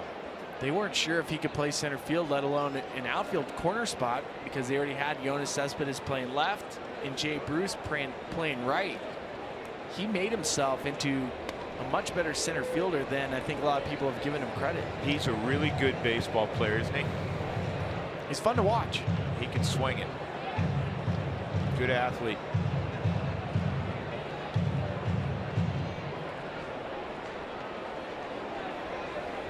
One and 0 on LeMay, who doubled against Bradford in New York.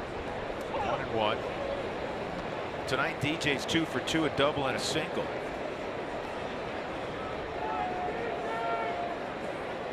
Rockies up 5-2.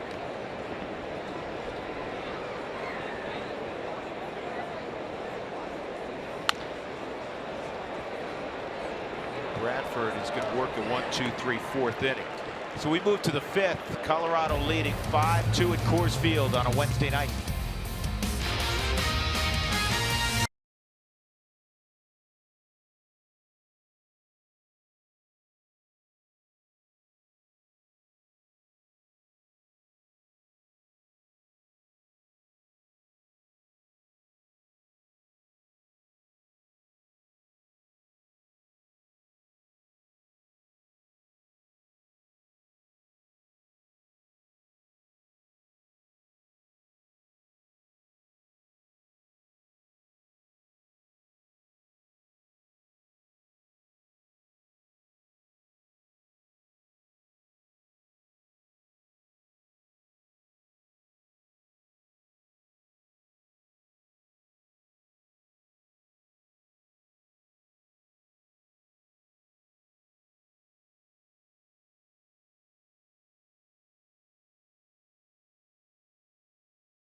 Interrupt your routine. Brought to you by UC Health.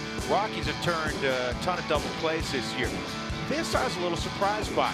Spilly, which do you think would be more prevalent, 4-6-3 double play or 6-4-3? I would have guessed 6-4-3. I would have guessed 6-4-3. Huey, you were shortstop. Would you have said 6-4-3 or yes, 4-6-3? Yep, but 6-4-3 22 times, 4-6-3. With DJ being the guy the ball was hit to 33 times. And Nolan has started 18 around the horn double plays.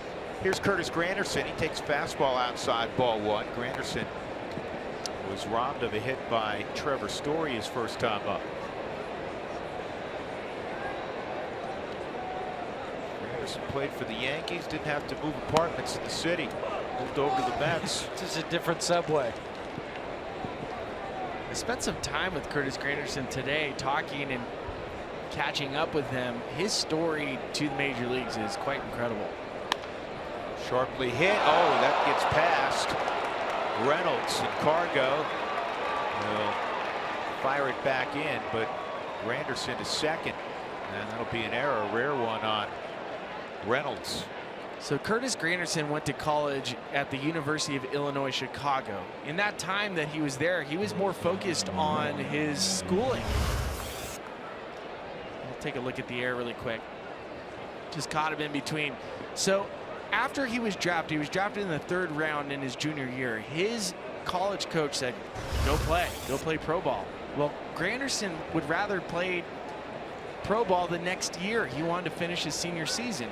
He gets drafted 3rd, plays in the minor leagues. The Detroit Tigers ask him, we want you to go instructionally. He says no. That's a fair ball also. Granderson will score. Rosario is going to try to head to 3rd. And Parr says it got trapped underneath the padding. See how this, or fan got it, fan interference. Let's see if they move Rosario back to 2nd.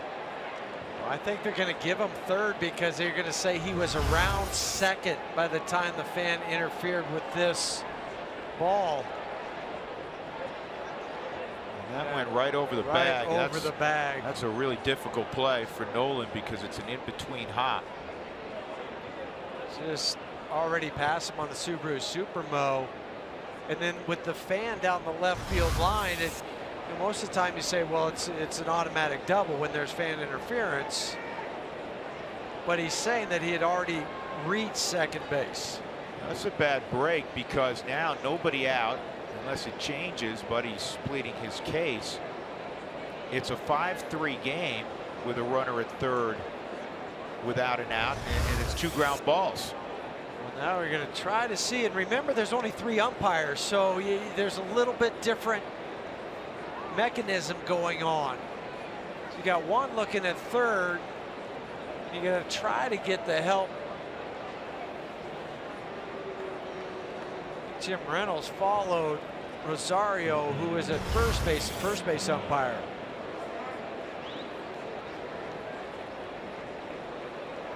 Obviously, they thought he was already around 2nd base. That's why they awarded him 3rd. Infield's back. D'Arnaud at the plate, and Story will throw him out. But it is now a 5-4 game. It's a whole new ball game. It's unfortunate. This whole inning started with that error.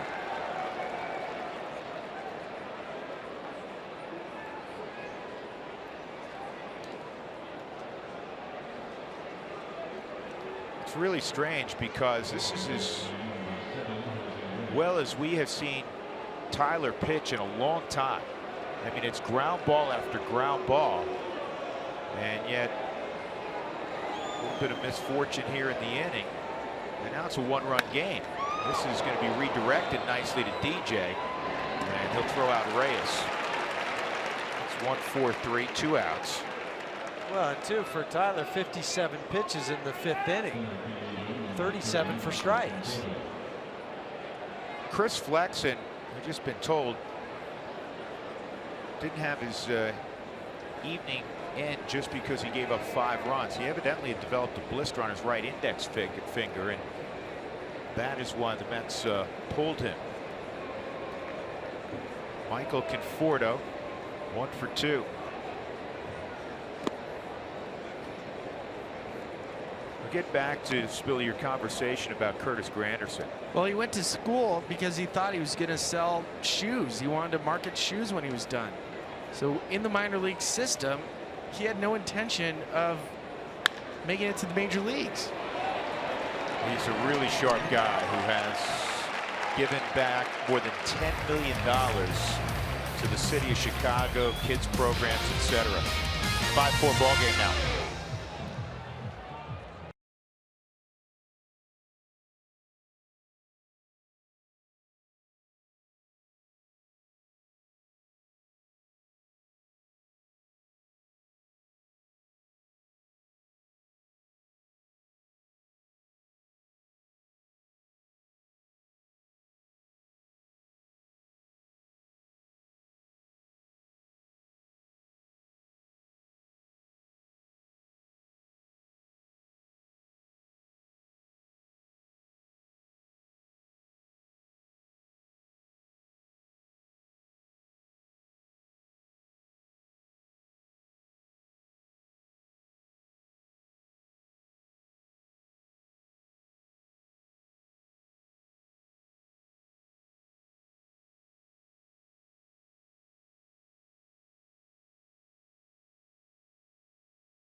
Link high-speed challenge question. You know the drill. Go to AT&T Sportsnet RM on Twitter to cast your votes. Fun to do. We'll show you the results during our Twitter postgame show. Which is your favorite New York baseball team? Well, you have two current choices, two choices from the past. That's Yankees, Giants, Dodgers. Somebody was kind enough to bring us by an old Brooklyn uniform or jersey the other day. First pitch is a strike from Bradford to Arenado. 3, 4, and 5 for the Rockies in the 5th. Second inning for Bradford, who came on for Flexen after he had to leave with that blister on his finger. He also gave up 5 runs in the 3rd. Nolan was part of that. He had a base hit, would score on a Gerardo Parra double.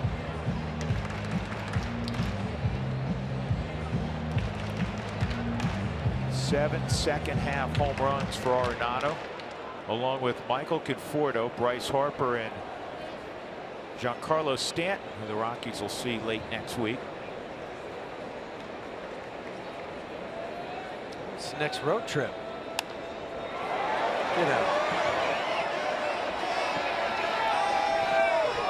We talked it over the screen because Huey, when that went up, I thought that was going to be a relatively routine play for Travis d'Arnaud. See, it's just like on the golf course when you hit the ball and you don't want it to go there. By the way, there was a rumor out there. You won a car a couple years ago, a truck, for a hole-in-one. Yeah, a 4Runner, Toyota 4Runner. Yeah. At the Rockies annual tournament. Did you just win a fancy watch recently that you forgot to tell me about? A bracelet for my wife. Yeah. I just sunk a putt that was kind of long, so that's how I won it. Some guys walk around Spilly with a 4-leaf clother in their pocket. It's like the guy that goes to a mall and can go with the claw. You know, he's really good at the claw thing. Claw. Yes. That's you when you go to a celebrity golf tournament. You're the guy that comes home with all the stuff, all the swag. Yeah. My wife was happy, I know that.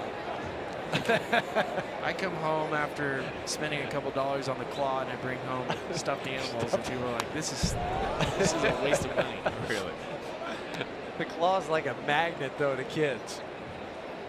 Oh, just one more dollar, Dad. One more. And some 37-year-old adults.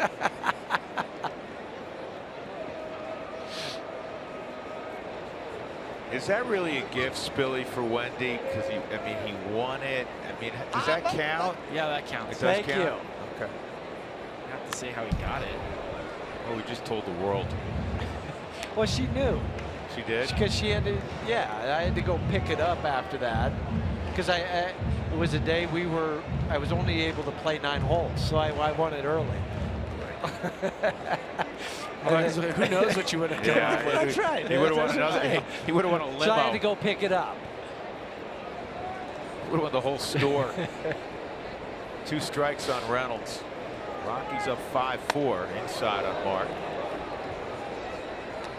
Game seemed really comfortable about 25 minutes ago.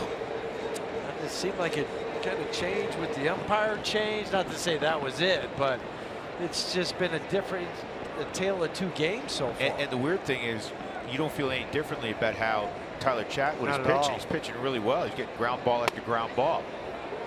The only ball hit in the air went out of the ballpark, and it was a solo home run.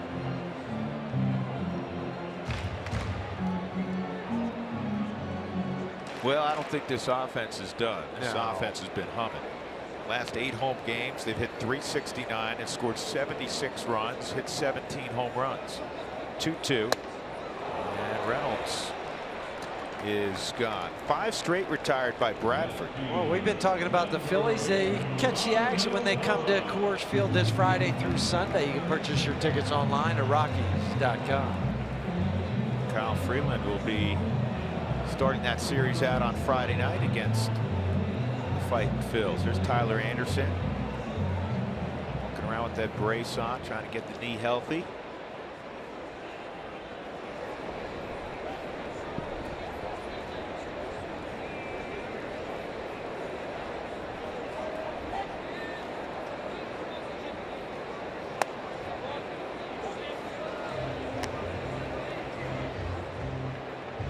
We were talking about Chad Bettis earlier with Jeff Bridich. Thanks again for Jeff coming on joining us for an inning. But talking to Chad in the locker room, he's getting ready to fly out, go down to Round Rock, Texas. He was excited about that. I mean, each day it's just a new adventure for him. He'll throw in the neighborhood of 90 pitches. 6 tomorrow innings, night. yep. 6 innings, 90 pitches. See where he's at. That's where the Salt Lick is. Good Texas barbecue. It's right outside that stadium. Bring us back some food. Oh, you played down there a little bit, huh? I was in Round Rock. That's a great town and a great ballpark, huh? It was awesome. It was owned I mean, by for Nolan's AAA. team, right? Yes. Yeah. So I met Nolan, and I've never been more scared in my life.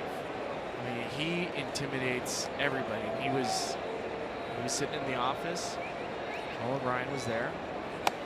Him and his brother were owners of the team.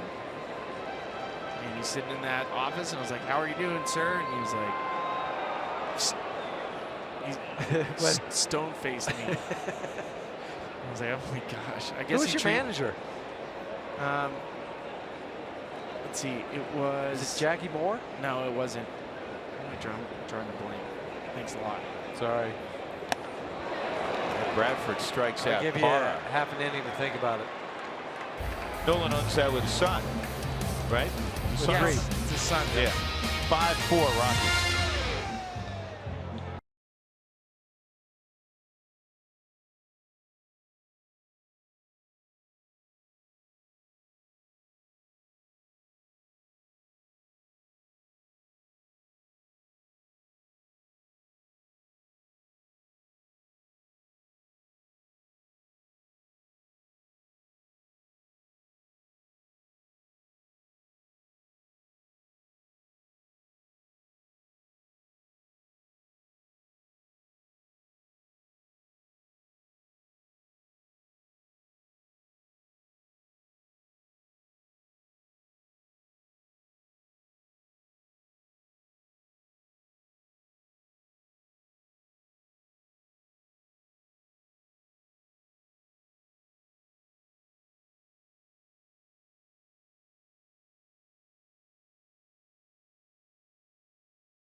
There's Jonathan Lucroy. We haven't seen him in a game yet. You see him in his Rockies uniform wearing number 21. Yesterday, of course, he took ill, stomach flu, not in the lineup tonight. Could factor in the game, and that would make Nolan Arenado happy. We love Lucroy. I love him. I got to play with him in the WBC. I used to take Ubers with him to the field all the time and talk hitting, talk the game with him, and I really enjoy him. I mean, he does his work. He's already in the video room doing his homework and ready to go. So he's that type of player, and those are the type of players I really like, the guys that really get after it, and you know, he's going to be a huge impact for us. Yeah, I think that's an understatement. That sounds like a Nolan type of a player, guys, if there is one. Yeah, he was going about his business today, and then later on, Huey and I were visiting with him for a while about many different topics, and he's really excited to be here. It wasn't necessarily a great fit in Texas this year. They had committed to playing more Robinson Chirinos, who you know from his days in the Cubs organization. I think also for him too, getting back to the National League. Yep. You know, with the league that he's familiar with, he's been really grew up in the National League. 2-0 on his Drupal Cabrera. 2, 3, and 4 here in the 5th. Actually, excuse me, the 6th inning. And now it's 3-0.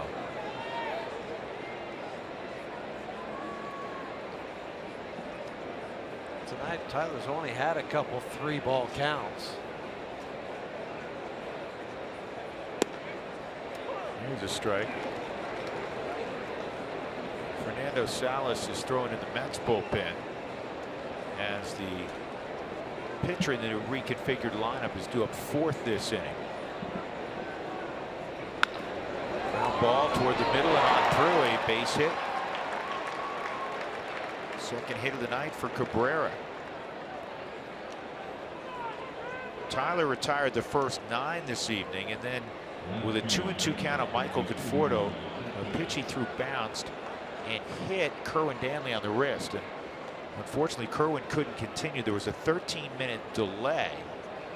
And Chatwood's still pitching well. He's getting a ton of ground balls. He's got 12 ground ball outs, just one fly out, a couple strikeouts, tipped for 20 on first pitch strikes. Here's one of the keys too, fellas. He's not walked anybody. The big 0 for the walks. See if he can get another ground ball, get a twin killing here with Cespedes up. He got Cespedes to ground into a 4-6-3 his last time up. Ball 1.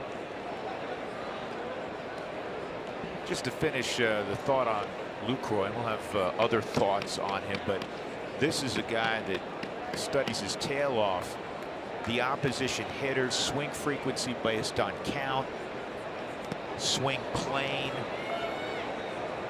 So he'll put together his own game plan, and then obviously in concert with Steve Foster, Darren Holmes, Mike Redmond. I mean, that's a really bright group. Well, and then he also has to learn his own pitchers, what their tendencies are, who you can go out there and be a little bit more stern with, who you need to pat on the back. All of those, you know, human element traits that that relationship between a pitcher and a catcher.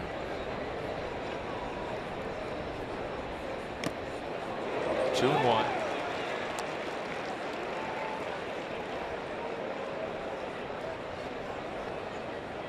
Rockies won 5-4 last night.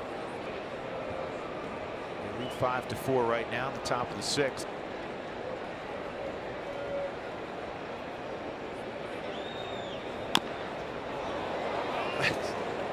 Didn't feel good to Cespedes, but had to have felt good to Tyler Chatwood to have that much movement on it where he fouled that ball right into his ankle. And of course it missed. He's got the biggest. He's got a catcher shin guard. I'm going to bring one. I have one exactly like that. That is a Japanese company, and I have one at home I can bring. And it's still smarts. Actually, Yes. It hit right on it. And you're right, it still hurts.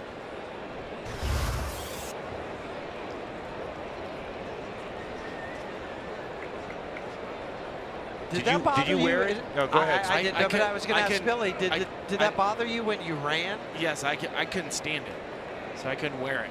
But they gave every single player on the roster, position player, an elbow pad and a shin guard. Every player got one with their number on it. That's in the dirt. It'll be a wild pitch, and it's costly because Cabrera moves up. So double play no longer an option. Used a conventional one. Tying run at second, nobody out. Yeah, I've seen a few where they've been buried in, but this was a curveball in the Subaru Supermo. The other ones we've seen buried have been fastballs.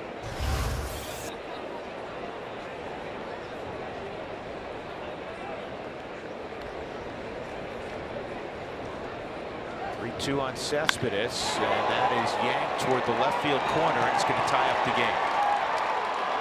A double for Cespedes, and it's a whole new evening. 5-5.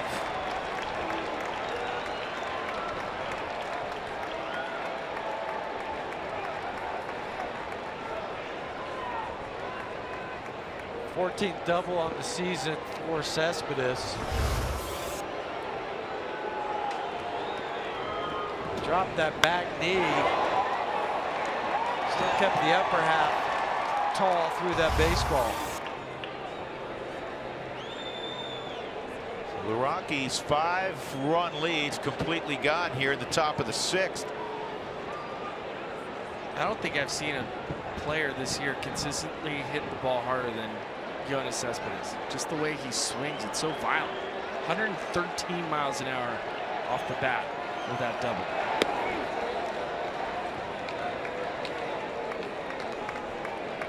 Jay Bruce at the plate, takes inside. He homered to left center his last time up. Pitcher spot is next. And Wyoming's own Brandon Nimmo. He's going to be the pinch hitter apparently. Now Scott Oberg's gotten up for the Rockies.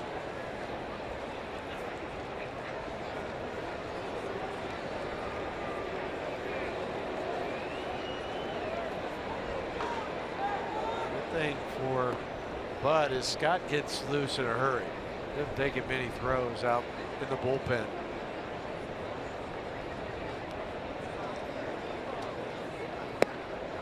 Tuno. Where's that pitch? According to the Subaru strike zone, should have been called a strike.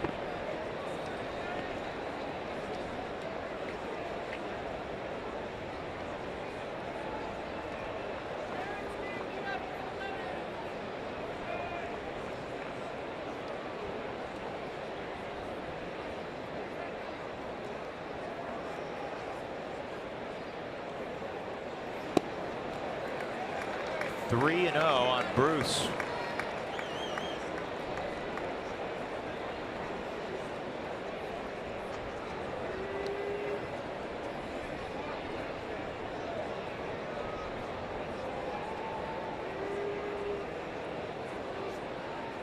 He's going to have the green light.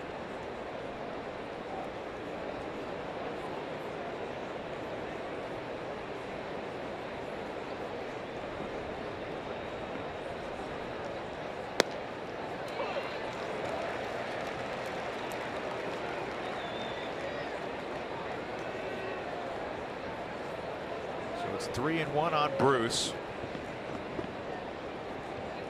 9 home runs. Driven at 19 in his last 22 ball games. Leading the National League in road ribbies and road home runs.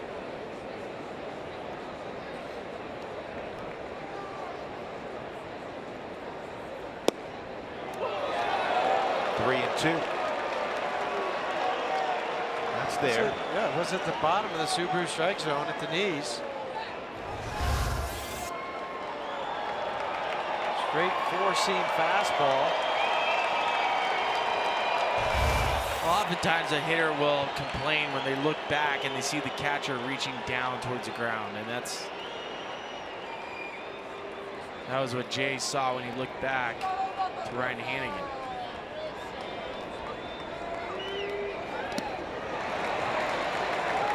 First and second. First walk allowed. Nobody out. And the pinch hitter will be Brandon Nimmo out of Cheyenne, Wyoming. First round pick of the Mets, 13th overall.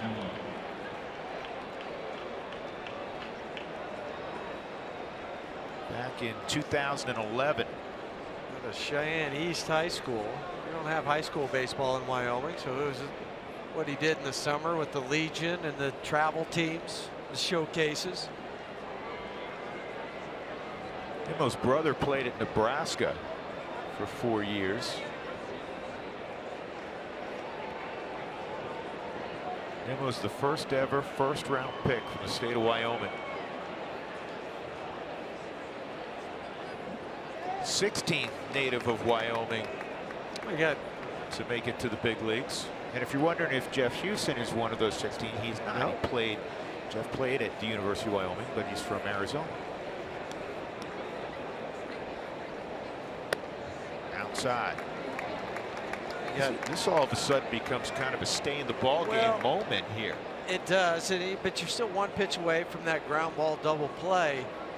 But now you start to wonder, how much does Tyler have left? I know it's only 77 pitches, but he has not made a start since he made that start against the Mets in New York, but that only lasted an inning, and he's had one relief appearance since then. And he was staying ahead early. Now he's behind 2.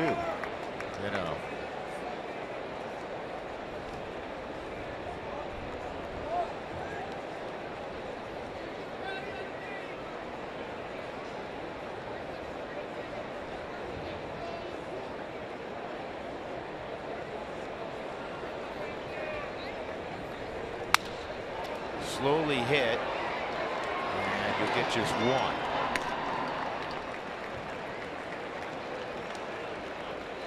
Broken bat off the end of the bat for Nemo. Fans, Rockies baseball is always live with the MLB.com at bat mobile app. Stay connected all season long with video highlights, stats, news, and much more.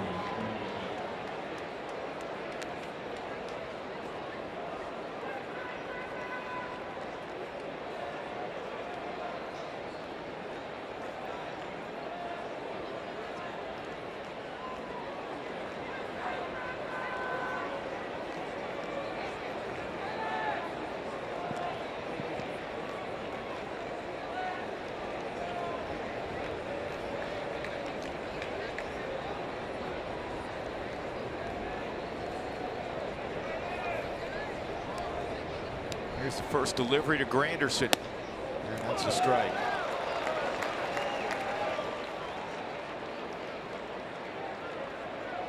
Top of the Subaru strike zone. Granderson never, I shouldn't say never, very rarely swings at the first pitch. One of the lowest first pitch swingers in the major leagues.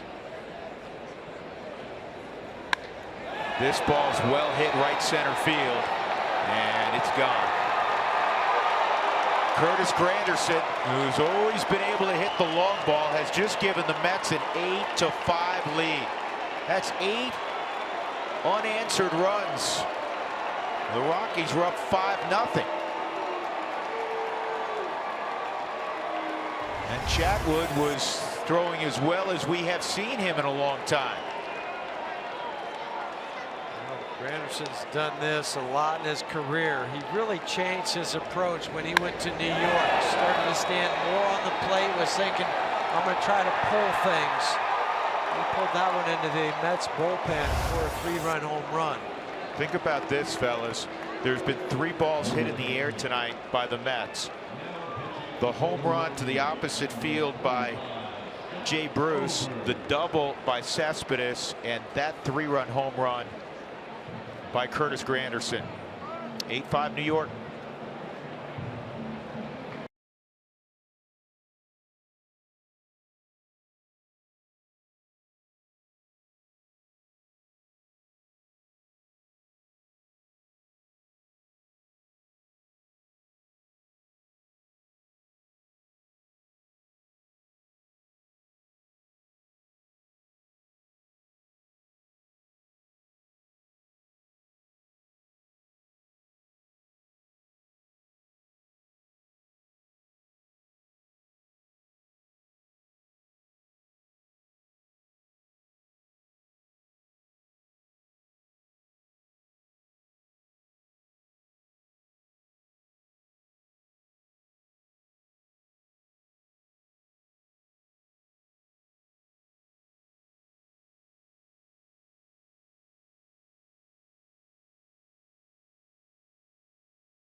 innings. Mets have scored 8 unanswered to take the lead. Fans, the next Coca-Cola value pack games are August 3rd, August 17th, and August 30th. 4 tickets, 4 hot dogs, 4 Cokes, and more for either $59 or $79, depending on seat location.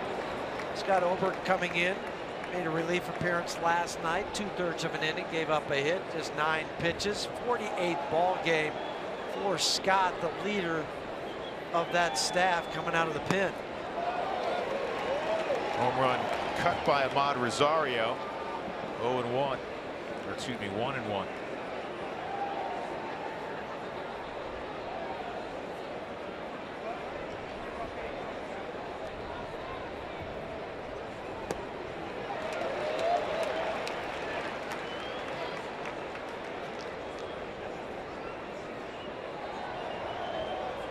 Eight runs, 7 hits. The final line for Chatwood, 5 1/3. 7 of the 8 runs earned. A walk, couple of strikeouts. Oberg comes on, strikes out Rosario. Chatwood in the dugout, visiting with Jonathan Lucroy.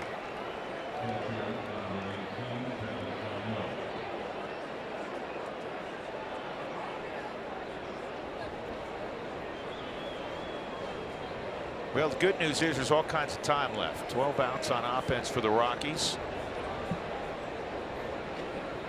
They're going to get somebody else besides Bradford, too, who they didn't have much luck against.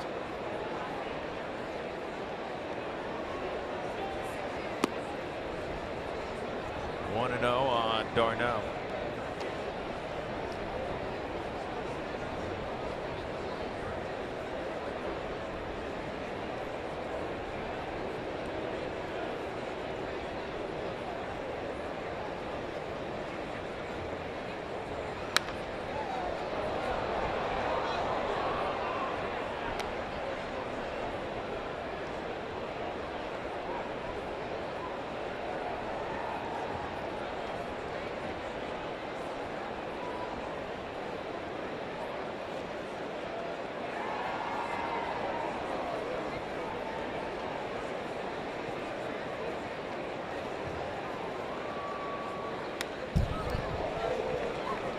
Hit 1 and 2. In the bottom of the 6th. On that last pitch by Scott. Yeah, we've seen him hit 101 this year. Story, Cargo, Hannigan in the bottom of the 6th inning.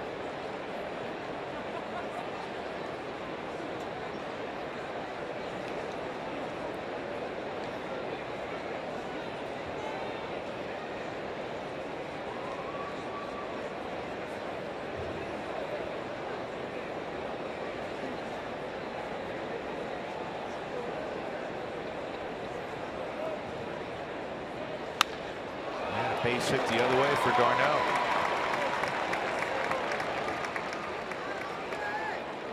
Eighth man to come up in the inning will be Jose Reyes. 2 in the 4th, 2 in the 5th, 4 here in the 6th inning for the Mets. First 3 innings, they didn't sniff a base runner against Chatwood.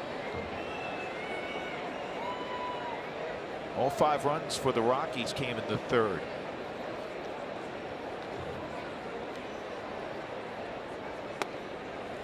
Found it interesting last night. Charlie Blackmon said going into that 9th inning in the post-game interview that the team felt like they were supposed to win last night. That's a good saying to hear at this point of the season. You're expecting to win a baseball game. 2-0, yeah. And I'll be able to tell you, as soon as these guys come back in and they get this final out, they're going to act like they're supposed to win tonight.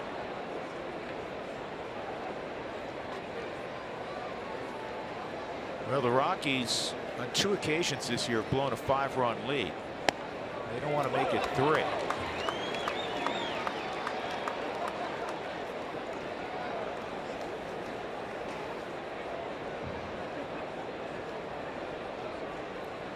Arizona shut out the Cubs tonight, 3-0. Zach Godley did not give up a run in his 6 innings, and they beat Jake Arrieta, who had been throwing the ball well.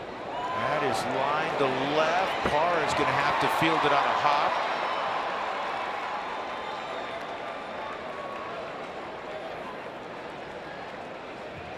Now Conforto coming up.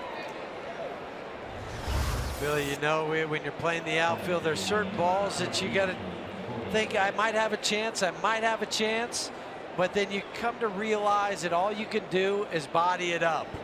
That's probably one of the scariest feelings for any outfielder, is when you realize that you're about to get an in-between hop. Because you can't let it go to the wall. That's usually so, oh, just please hit my body somewhere. 1 for 3 tonight for Conforto, a single in the 4th. That's the first hit, first base runner against Chatwood.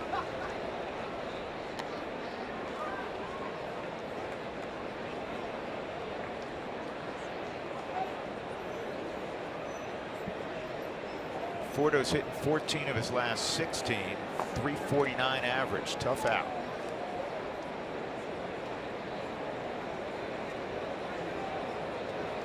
Conforto only played a total of 167 games in the minor leagues.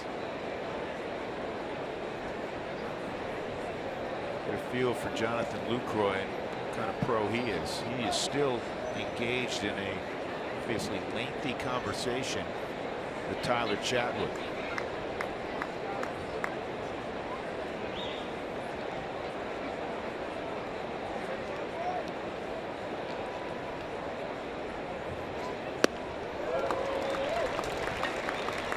Conforto's always hit. I was talking to him earlier. 2004, he played in Williamsport with the Redmond North Little League from Washington. So he hit a home run. He was 11 years old in Williamsport, but he remembers this kid that hit 3 home runs from Texas. His name was Randall Gritchick. Right. Well, they both made it pretty far, huh? Conforto with a base hit, and it's going to bring in another run. Reyes to third, and he, for a moment, kept going. 9-5, 3 straight 2-out hits. Darno, Reyes, Conforto. Now they've hit around. Base hit to right center field. Just getting it back into second.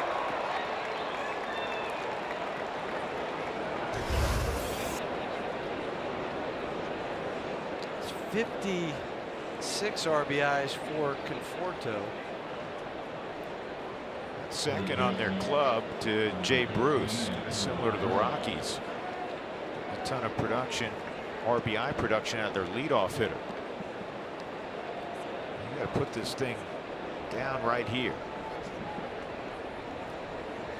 It's Drupal Cabrera, 2 for 3. He singled leading off the 6th inning. 5 runs here in the 6th.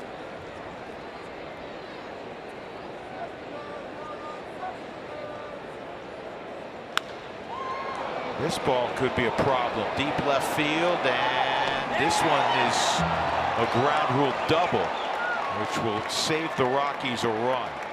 Reyes will score. Conforto, who would have scored, has to go back to third.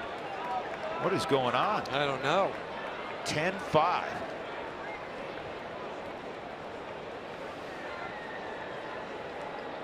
Six runs this inning. Second hit this inning for Cabrera. 32nd RBI. Foot fair, and then bounds into the stands over that high wall.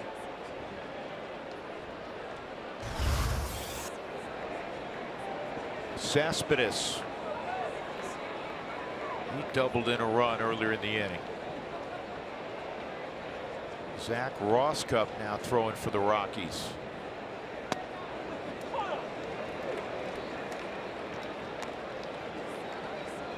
Scott retired the first guy that he faced with the strikeout. Not giving up 4 straight hits.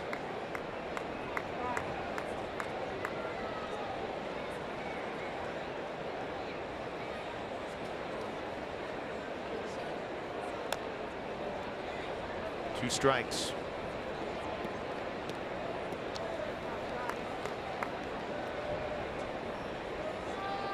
.11 hits the last 2 2/3 innings. producing 10 runs.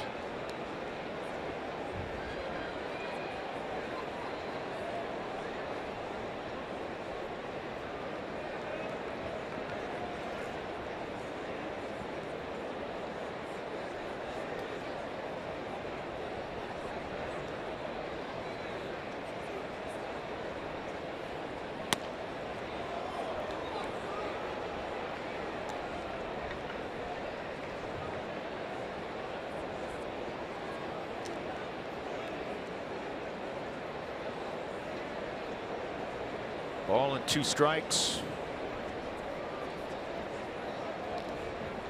But he's frustrated. Understandably so. That'll finally end the inning. The Rockies were camped on defense for about 30 minutes, it seemed like. 6-run inning for the Mets. Work to do for the Rockies. 10-5.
This look back, it's the story of 2 ball games. The third, the Rockies would produce 5 runs, 2-run double off the bat of Gerardo Parra.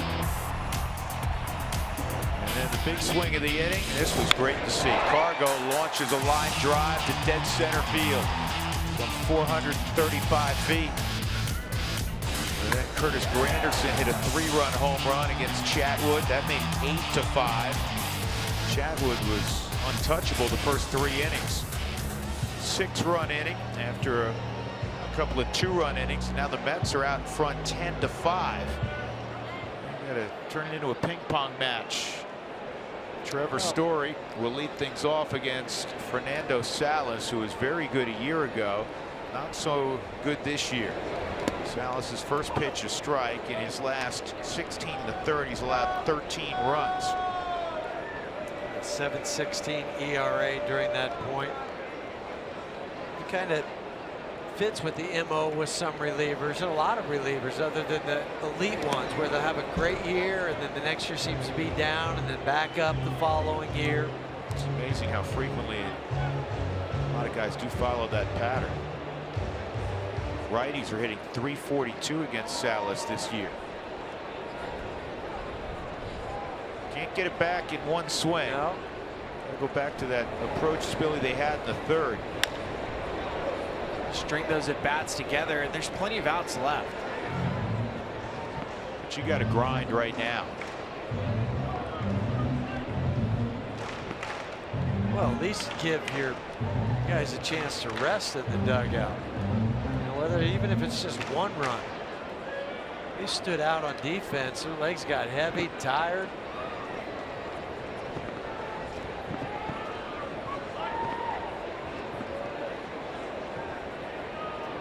One, 2. 1 out.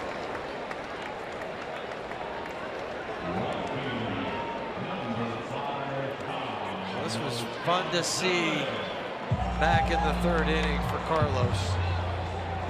About a month and a half since he hit his last home run, and this was vintage Cargo with the laser to center field. First home run since June the 20th.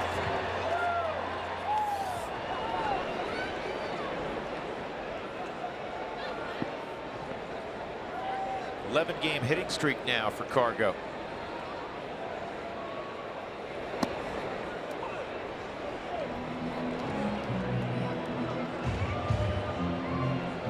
You also can change the book as Philadelphia gets ready to come in.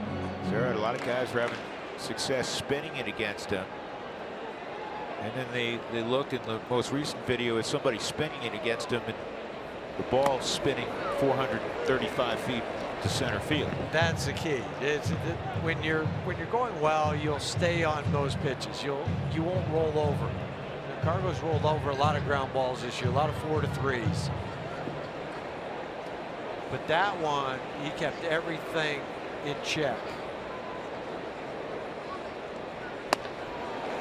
Salas strikes out Cargo on a fastball on 3 pitches. That's 4 straight strikeouts by the Mets between the last 2 outs that Bradford recorded in the 5th. He's on the plus side now, and Salas beginning the 6th inning. Here's Ryan Hannigan.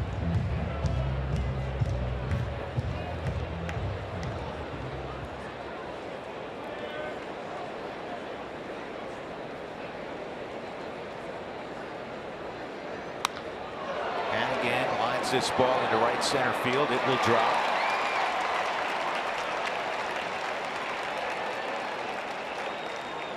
So Alexi Amarista will pinch hit for Oberg with 2 outs.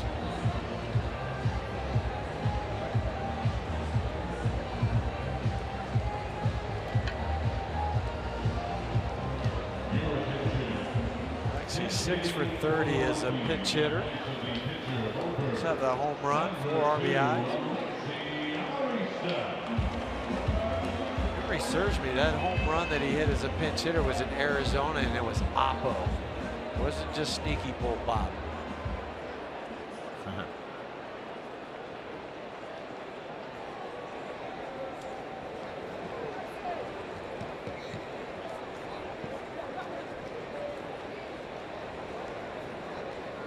High ball 1.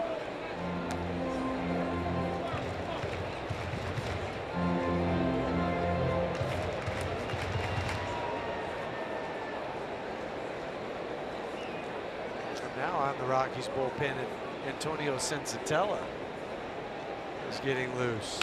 Trying to probably get some multiple innings.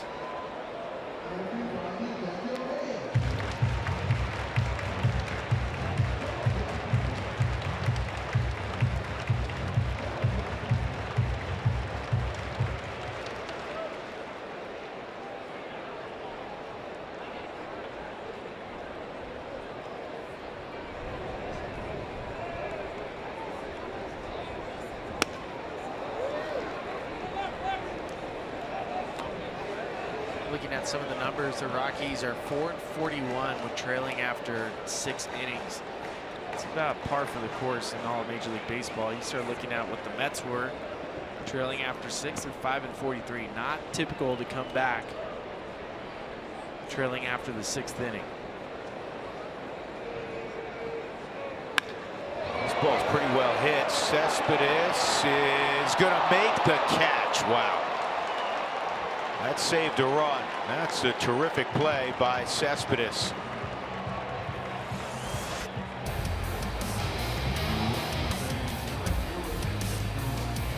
10-5 going to the 7th.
Baseball on AT&T Sportsnet is brought to you by Southwest Airlines. Say yes to low fares with nothing to hide. That's transparency. And by the Wyoming Office of Tourism, Wyoming is full of adventure. It's time to find out if you are too. That's why. TravelWyoming.com. Pretty night in Lodo, isn't it always? The scoreboard, though, has turned around on the Rockies. They're up 5-0 early. And now they trail at 10-5 going into the 7th. Antonio Sensatella will take over from 60 feet 6 inches. It'll be Jay Bruce, a pinch hitter, and then Curtis Granderson. Sensatella's work almost entirely as a starter. This will be his 4th con working out of the bullpen. Just trying to limit some of the innings after just throwing below 50 last year. 3 relief appearances between June 26th and July 7th.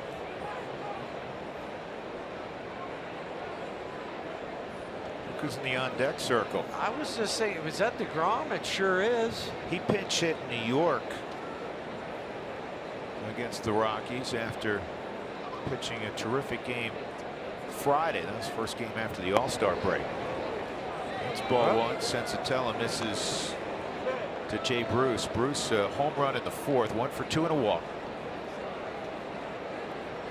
Rockies last inning were on defense for 25 minutes. Suffice it to say they need a quick inning. That's going to drift out of play. Well, the hard thing too when you're on defense for that long is not only one being mentally sharp, but your legs. You feel like your feet start to get encased in the dirt. It's hard to keep moving. It's just really you'll jump around, you'll try to shake the legs out, but then the ball's hit, and it almost takes you a half a second to get going again.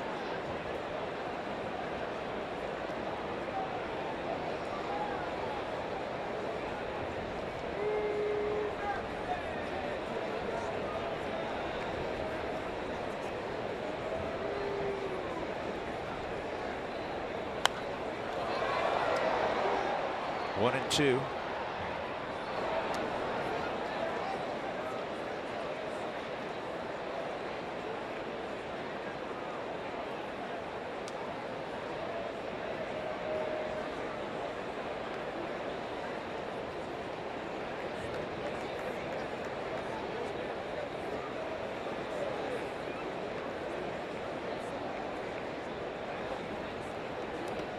And that slider's in the dirt, 2 and 2. I think in the offseason, going into spring training next year, that will be one of the areas of focus for Sensatella. Slider, maybe he develops a curveball, that secondary pitch. We know he's got a good fastball, and especially early, I think before some fatigue settled in, he had outstanding command of the fastball. But you have to have, especially for a starter.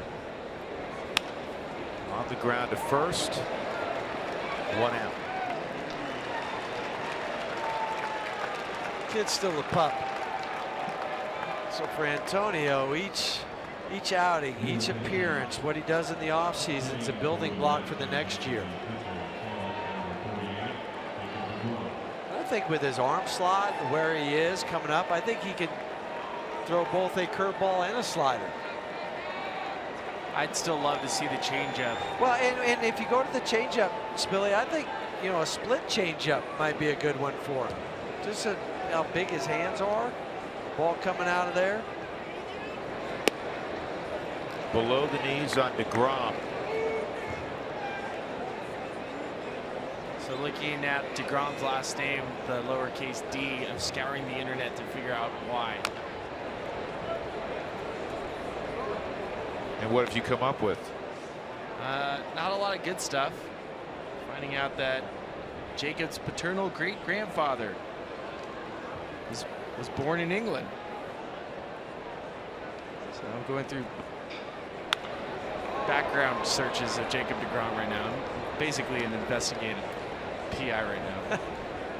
Genealogy 101 with Ryan Spilborgs will continue after these messages. 3 easy payments.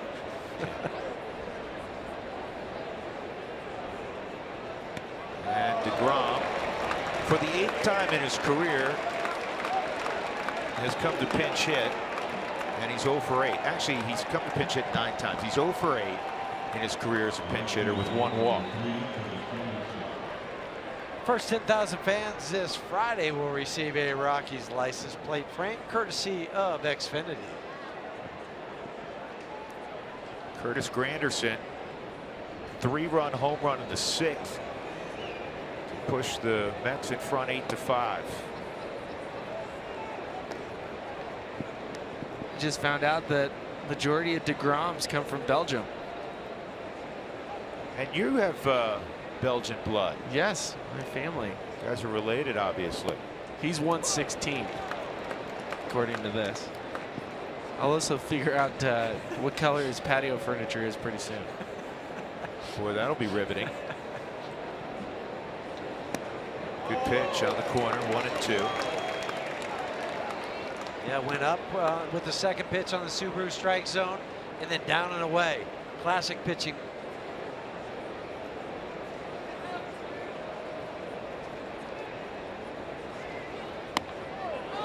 And strike 3. Good inning from Senzatella.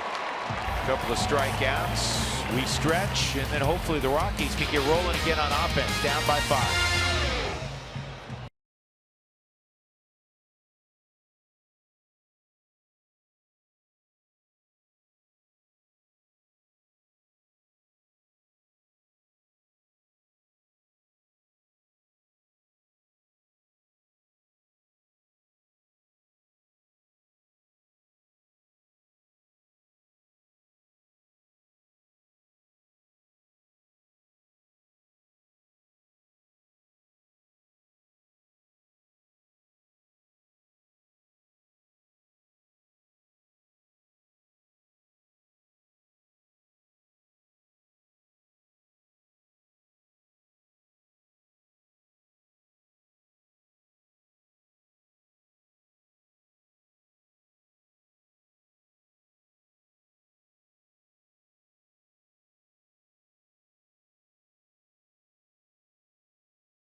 Baseball break brought to you by T-Mobile.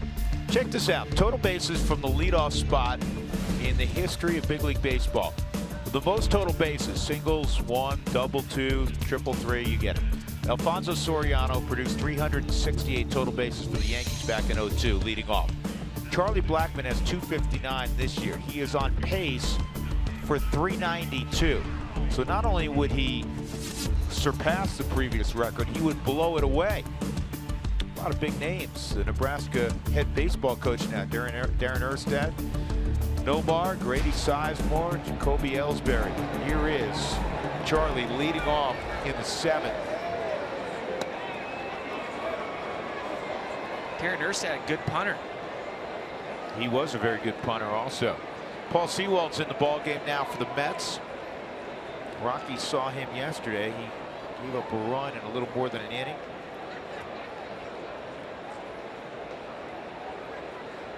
Charlie had a base hit off him last night. Need a new bat.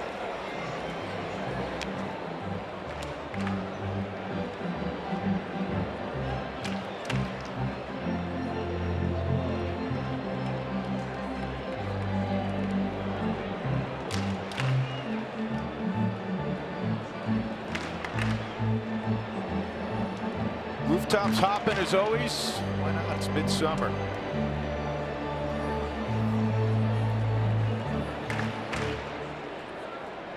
Rockies in the midst of playing 9 straight against the NL East. Charlie's hitting .403 with 5 bombs and 21 ribbies this year against the East. Here's the 1-1 on Chuck Nasty. Swung on and missed. 1-2.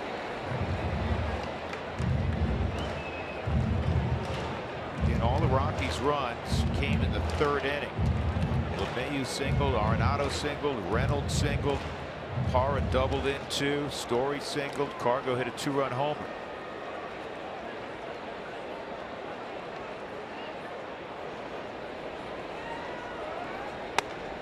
Well, how do you produce such large numbers hitting leadoff? You hit it hard, you hit it far, you hit it hard frequently. Charlie has a .603 slugging percentage, which is otherworldly. It's the 4th best in all of baseball. And this ball's clubbed to right, but right at Granderson. It's 2 lineouts tonight and a fly ball of 415 feet to center field. So Charlie is 0 for 4, and yet he's barreled up the baseball 3 times. You know what that's called, according to Buddy Black? Baseball. That's baseball. Where you have to remind yourself, I put good swings on it. Sometimes you can control where the baseball goes, other times you can't. It doesn't help you sleep at night. No, it doesn't. I'm just trying to make Charlie feel a little better. He's not going to feel great about tonight. You know what, though? I guarantee you sleep better squaring up 3 balls than you do if you have the golden sombrero. I guarantee you Charlie would trade 4 well-hit baseballs for 4 jam shots with 4 base hits. Oh, that play by Reyes. He just took a hit away from LeMahieu. 2 outs.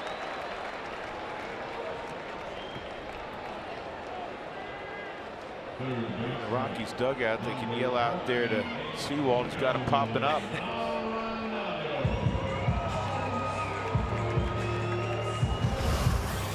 Jose Reyes playing second base now with the youngster and Rosario playing shortstop.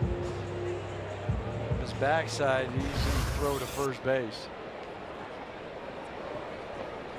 Not a popular guy here in Colorado. He's been booed every time he's come to the plate. Understandably so. Yes. Arenado. 0-1. Nolan a base hit and a run scored in the 30s. 1 for 3 tonight.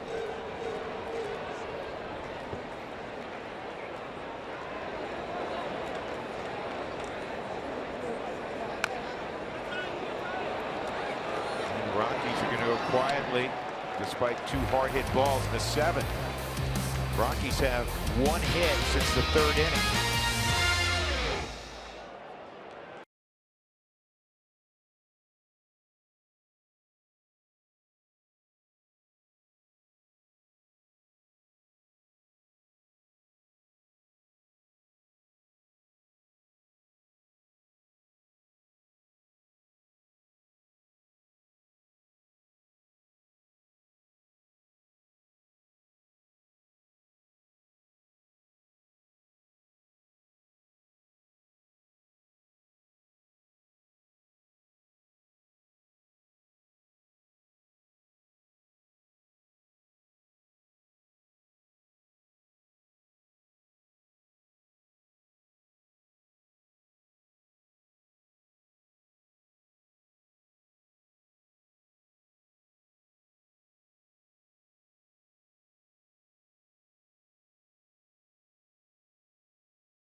Let's check our Kubota pitching performance. Chris Flexen lasted just 3 innings. Rockies got 5 runs off him in the 3rd, and he had to leave with a blister in addition to giving up those 5 runs. Tyler Chatwood did not give up a hit until the 4th inning, and he gave up a lot of ground ball hits. There was an error mixed in there, and then the balls that were hit in the air, only 3 of them were home run, double, home run. So it turns into kind of an ugly line for Chatwood, but a much better outing, as strange as that sounds, especially early from what we've seen of late when Chatty was walking a lot of guys. Yeah, with just the 1 walk, he had 13 ground ball outs. This pitch is in there on Ahmed Rosario, first strike. He had that ground ball tripled down the third base line in the 5th. And 2 strikes now as Senzatella works ahead.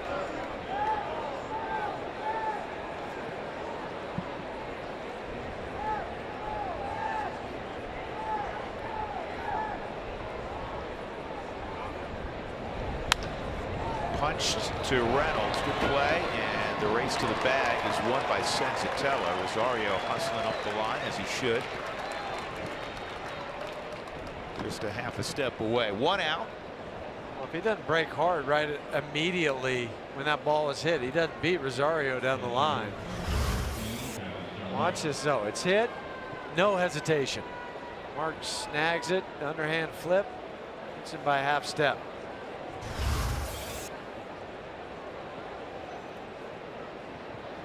Well, Rosario is going to be one of the major reasons that Mets fans continue to go to Queens City Field in the final couple of months of this season.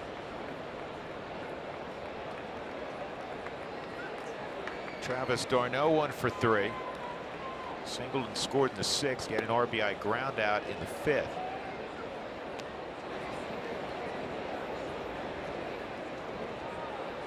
I don't think they'll call up Tebow. Tebow watch? Yeah, I'm just saying. Something tells me they're going to. I know, but. And you know, to his credit, that's a fair ball for d'Arnaud.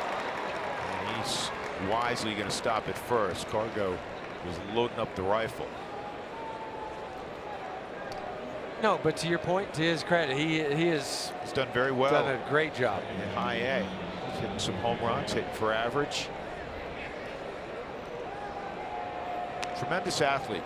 Tremendous athlete who is really strong, but there's a huge difference, as you gentlemen know, between high A and the big leagues. There is. I happened to be playing when Michael Jordan tried to, play baseball. I saw him in spring training. It wasn't good. Still have to give a guy 1,500 bats. For Tim Tebow, he's had 328 minor league at bats. That's basically 2.5 more years away from legitimately having a swing where you can say, all right, it's either big league ready or it's not. And for a guy that the last time he played was in high school. They wouldn't be doing him any favors if they called him up this year, but as Sandy Alderson has been public about it, part of it is a marketing ploy. Well, and that's what I think we're saying too. You got Rosario where the Mets going to be. Fordo gets knocked down, 1-0. Tebow is hitting .272, 5 home runs, 21 driven in 114 at bats, 34 ball games in Port St. Lucie in the Florida State League. In Columbia, in the Sally League, he hit .220 with 3 home runs, 23 driven in 64 ball games. They still moved him up, and he's actually performed better at the higher level. The Mets own the Florida State League Stadium in Port St. Lucie. It's also in Florida. Tim Tebow has a pretty big following in Florida for some reason. He's got a big following everywhere. That Tebow phenomenon when he played for the Broncos was something else. Yeah, it was. I heard Von Miller talking about Tim Tebow today. He was talking about some of the players that have influenced his work ethic. Peyton Manning, DeMarcus Ware, and he threw Tim Tebow right in there with them. They had to. I mean, Tim Tebow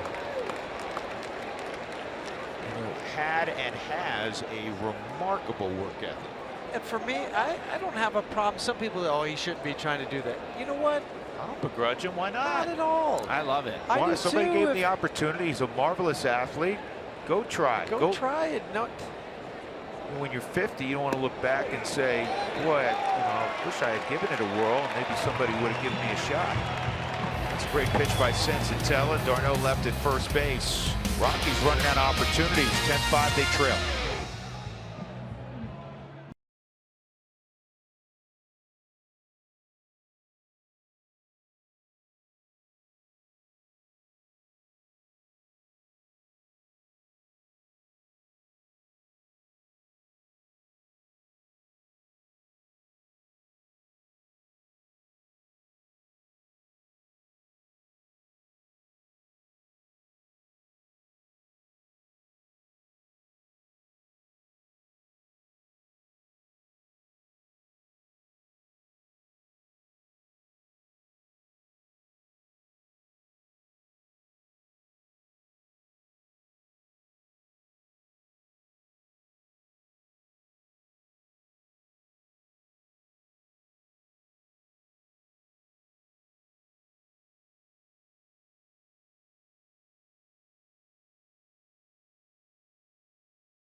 And Ryan Spilborgs and Mark Stout. I'm Drew Goodman. Mark Reynolds will lead off in the 8th inning. Who wants tacos? Fans, follow us at AT&T Sportsnet RM on Twitter to receive alerts for the Rockies taco special when the Rockies score 7 or more runs in a ball game.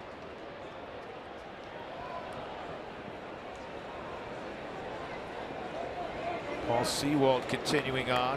Reynolds an RBI single in the 3rd. 1 for 3. The Rockies have a Ryan Hannigan single with 2 outs in the 6th inning. Their only base runner since Cargo's 2-run home run back in the 3rd. When Cargo hit that ball out, it made it 5-0 Colorado. And at that point in time, Tyler Chatwood hadn't allowed a ball out of the infield in retiring the first 9 of the game. I felt like this was one of those ones that was going to be on easy street, right? Nothing's ever easy, though. Ball, 2 strikes on Reynolds. We haven't been talking about the Mets and their offense. It's been their pitching this year that has let them down. A lot of that has to do with the injuries, of course. The Syndergaard and Zach Wheeler, who's hurt. Matz hasn't pitched up to his expectations. This ball, a long drive left center field, and it's going to take one hop and go off the top of the wall. Mark with a double. Good start to the 8th inning.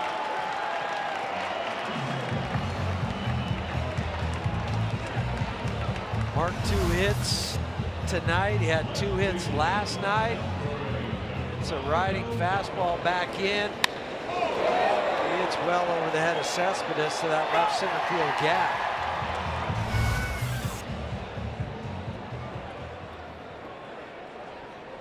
$17 doubles.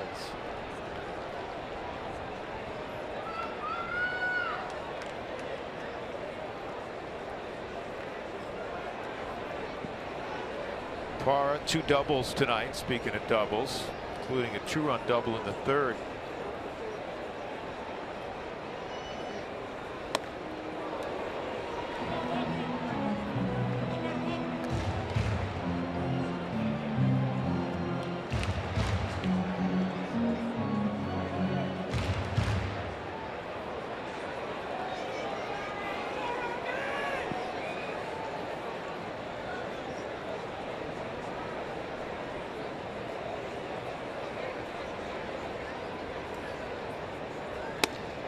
strike. Paul Sewald's another one of those Vegas kids. He went to Bishop Gorman, which just cranks out talent, especially in football. I mean, the Ohio States, the Alabamas of the world, they just camp out at Bishop Gorman. Ohio State, I want to say, took 3 Bishop Gorman kids last year. Paul went on to the University of San Diego, where he played with Chris Bryant. He was a first-team All-West Coast Conference player there. He was a senior sign. It's a strikeout of Parra, 1 out. How big is Bishop Gorman? It doesn't matter how big they are, Huey. It matters how well they recruit. What, recruiting in high school? They get some California kids. I know.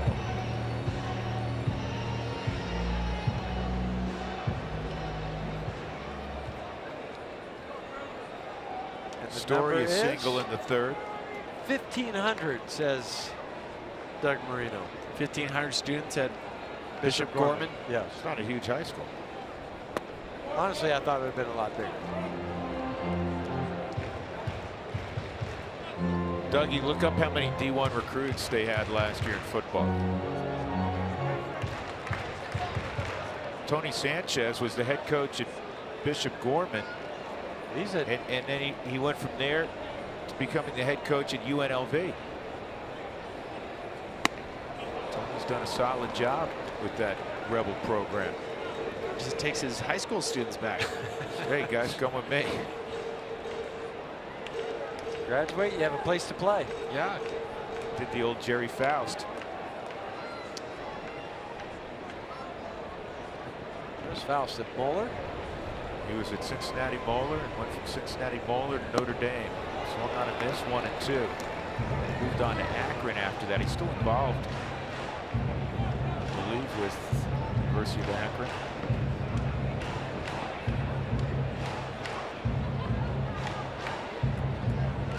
Notre Dame lost in college football, lost an all-time great, Eric Parsegian, passing away today at 94. Dougie said 10 on signing day, last class. 10 high Division I recruits. You ought to win a few games then. Should. Huh?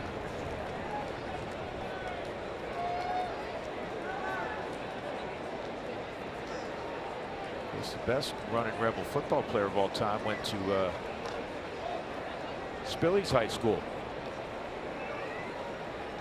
Randall Cunningham. Randall Cunningham. We were doing a UNLV football game last year, and Randall was honored on the field. He came up and joined us in the booth. Still looks great. That's inside. 3 and 2. He's a reverend. He is. His daughter is an Olympic hurdler. That's right. She was in Brazil this last summer games, competing in it. As a teenager, I want to say she competed as an 18-year-old. Crazy, I know. You just shot me a glance. Yeah, I did. 3-2 on Trevor. Swung on and missed. 2 outs. Reynolds still at second. That'll bring up Cargo. Since we're talking Santa Barbara high school history, one of my favorite movies is Bull Durham, as I'm sure it is for many people. And the writer of Bull Durham, his name was Ron Shelton. Ron Shelton went to Santa Barbara High School. That movie came out in 1988, and I was playing in AA Jacksonville, Florida at the time. So, I mean, it was right up my alley. I'm sure. Oh, my goodness. Minor league player. Yeah. Bus rides. Outside, Cargo. 2-run home run in the 3rd, also a walk, struck out in the 6th. As many of you know, Jeff Salazar was my roommate all throughout the minor leagues, and we would often live with a bunch of minor league players. And we would watch either Bull Durham or Spaceballs for an entire summer of baseball. Rosario catches the pop-up. We'll go to the ninth, 10-5.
As we head to the top of the ninth, we're at the post-game set, getting ready for the Toyota post-game show. Jenny Kavnar with Corey Sullivan. This one looked in the Rockies' favor, that 5-0 lead, and then Tyler Chatwood, after 3 perfect innings, has a meltdown after he hits the umpire. I don't know if it's a meltdown or if he just couldn't find his rhythm. It was unfortunate. He was out there 13 minutes just trying to play catch, stay loose. Either way, it unraveled quickly, and if they do not come back and win this game, it'll tie the largest lead that they've blown all season long. All right, guys, we'll see you right after the game, and hopefully we'll get some offense a little bit in the 9th inning. All right, Jenny, thank you. Antonio Senzatella has been great so far. In fact, since going to the bullpen, opposing offenses are 2 for 23 against him. It's an .087 batting average.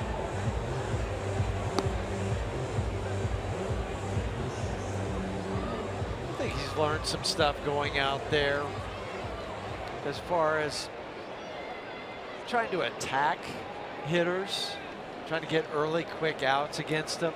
Everything doesn't have to be a strikeout.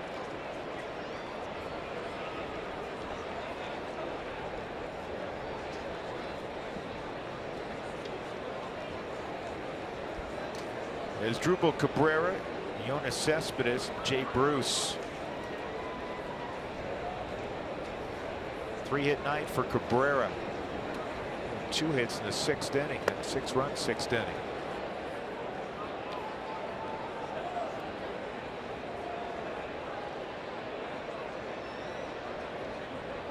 Atlanta snapped that Dodger win streak at 9.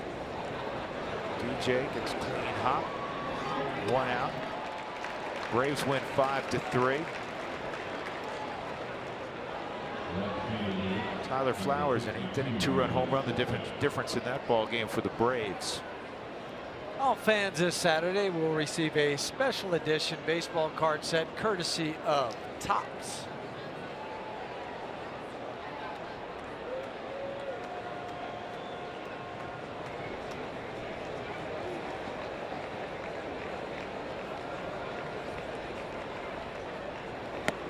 Big swing and a miss from Cespedes. Double to drive in a run in the 6th. 1 for 4 tonight.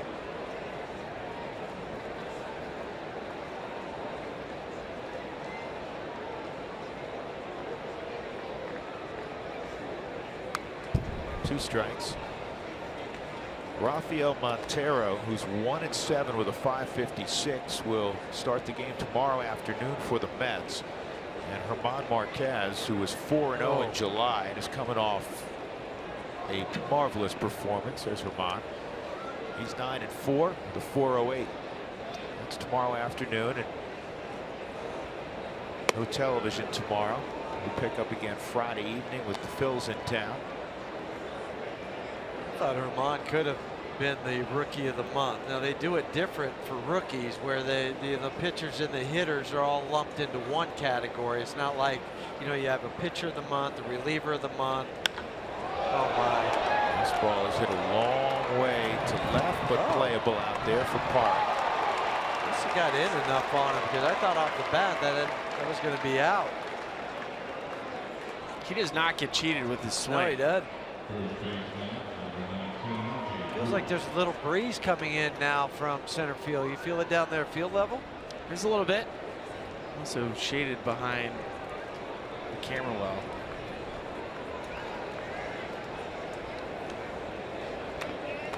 Bruce, a home run in the 4th, 1 for 3 and a walk.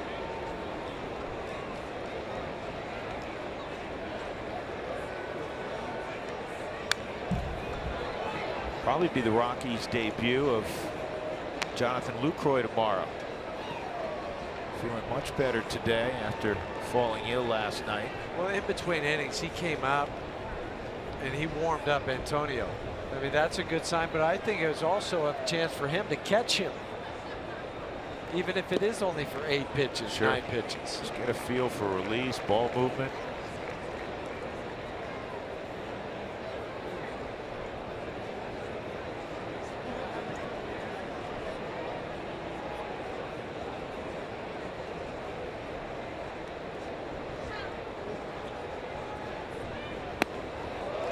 See, that's the pitch, curveball that can become a more consistent part of Senzatella's arsenal. Look out. We talked about the arm slot to be able to throw it. He could, coming up over the top, that's an easier pitch to try to make work. You know, if you're lower 3/4, curveball's not going to work. It's going to be a slider from that arm angle. But for Antonio, coming up, you can pull down to get the tumbling action. You know, when you look at, depending how it shakes out with the rotation, when you look at potential bullpen pieces on the plus side in the final couple of months, he went. Don't forget about Antonio Senzatella. He did a great job tonight. 3 innings, gives up just 1 hit.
Three innings, 1 hit. He struck out 4. And that curveball coming around. And they were just talking about the curveball, like, hey, that's a little bit like Herman's.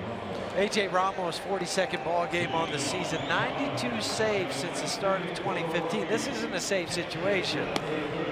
But with those 92, that's 5th in all of baseball. I said it last night. I don't think if you were to ask AJ before the trade deadline, give me your top 5 destinations where you think he might end up. The Mets are going to be in the top 10. Yeah, that one was a bit of a surprise. Wilmer Flores has come in for Jay Bruce defensively at first base.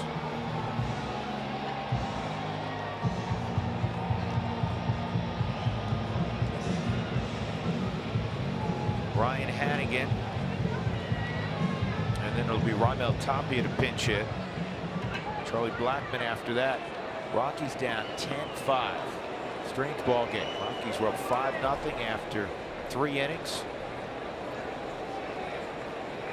Mets scored 2 in the 4th, 2 in the 5th, 6 in the 6th inning.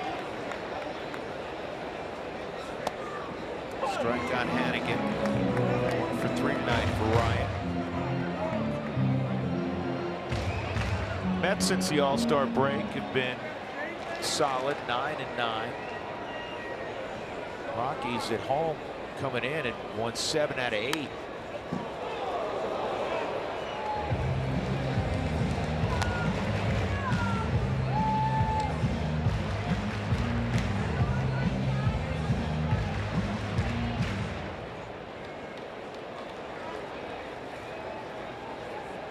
St. Louis beat Milwaukee tonight 5-4.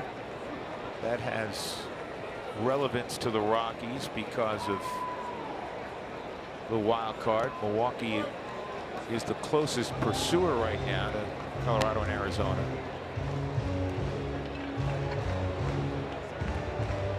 It's kind of jumbled up the next 3 between St. Louis, Pittsburgh, and Miami. The only 3 other teams besides Milwaukee that are less than double digits behind in the wild card. Another base hit for Hannigan.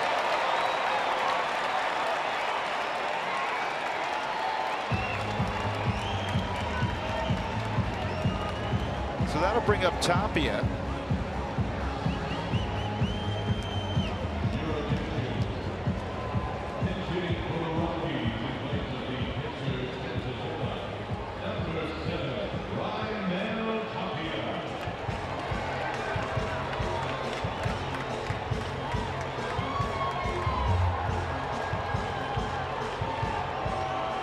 Just looking at the standings, I was looking at these earlier.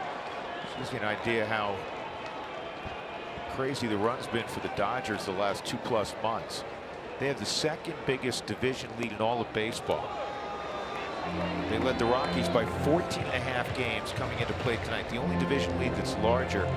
Houston leading Seattle by 15 games in the American League West. But the 2 teams pursuing the Dodgers, as you know, the Rockies and Arizona, are easily way in front in the wild card race. So the Rockies are 15 games over 500, yet they're 14.5 back. The Mets are also 14.5 back, but they're 8 under 500. The Rockies would lead the NL Central. They'd lead the American League Central. They'd lead the American League East.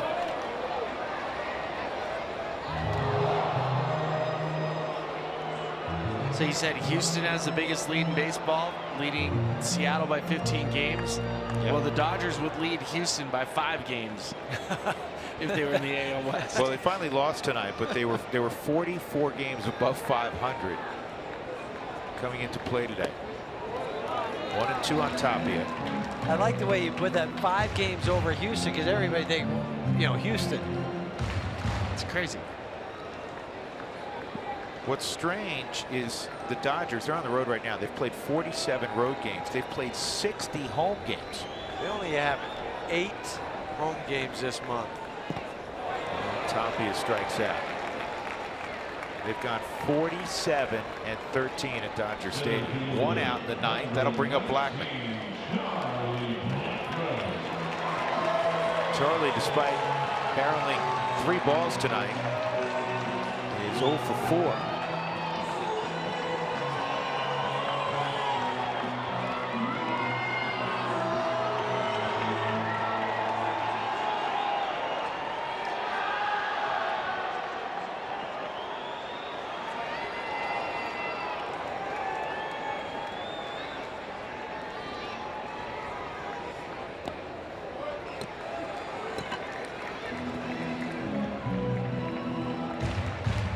Talking to Kevin Long, I was getting the opinion of other coaches, been around a while, and he was talking about Blackman. He said he reminds me of Daniel Murphy, that he's a great hitter who never ever gives away an at bat. He grinds through every AB, and we always talk about that. 1-1.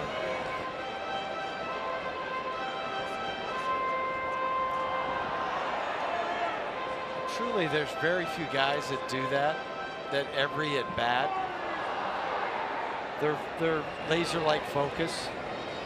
I mean, when you get 600 or 650 at bats, I mean, sometimes you go up there and you think, well, you know, I got this, or whatever the situation may be, and you're not 100% committed during that at bat.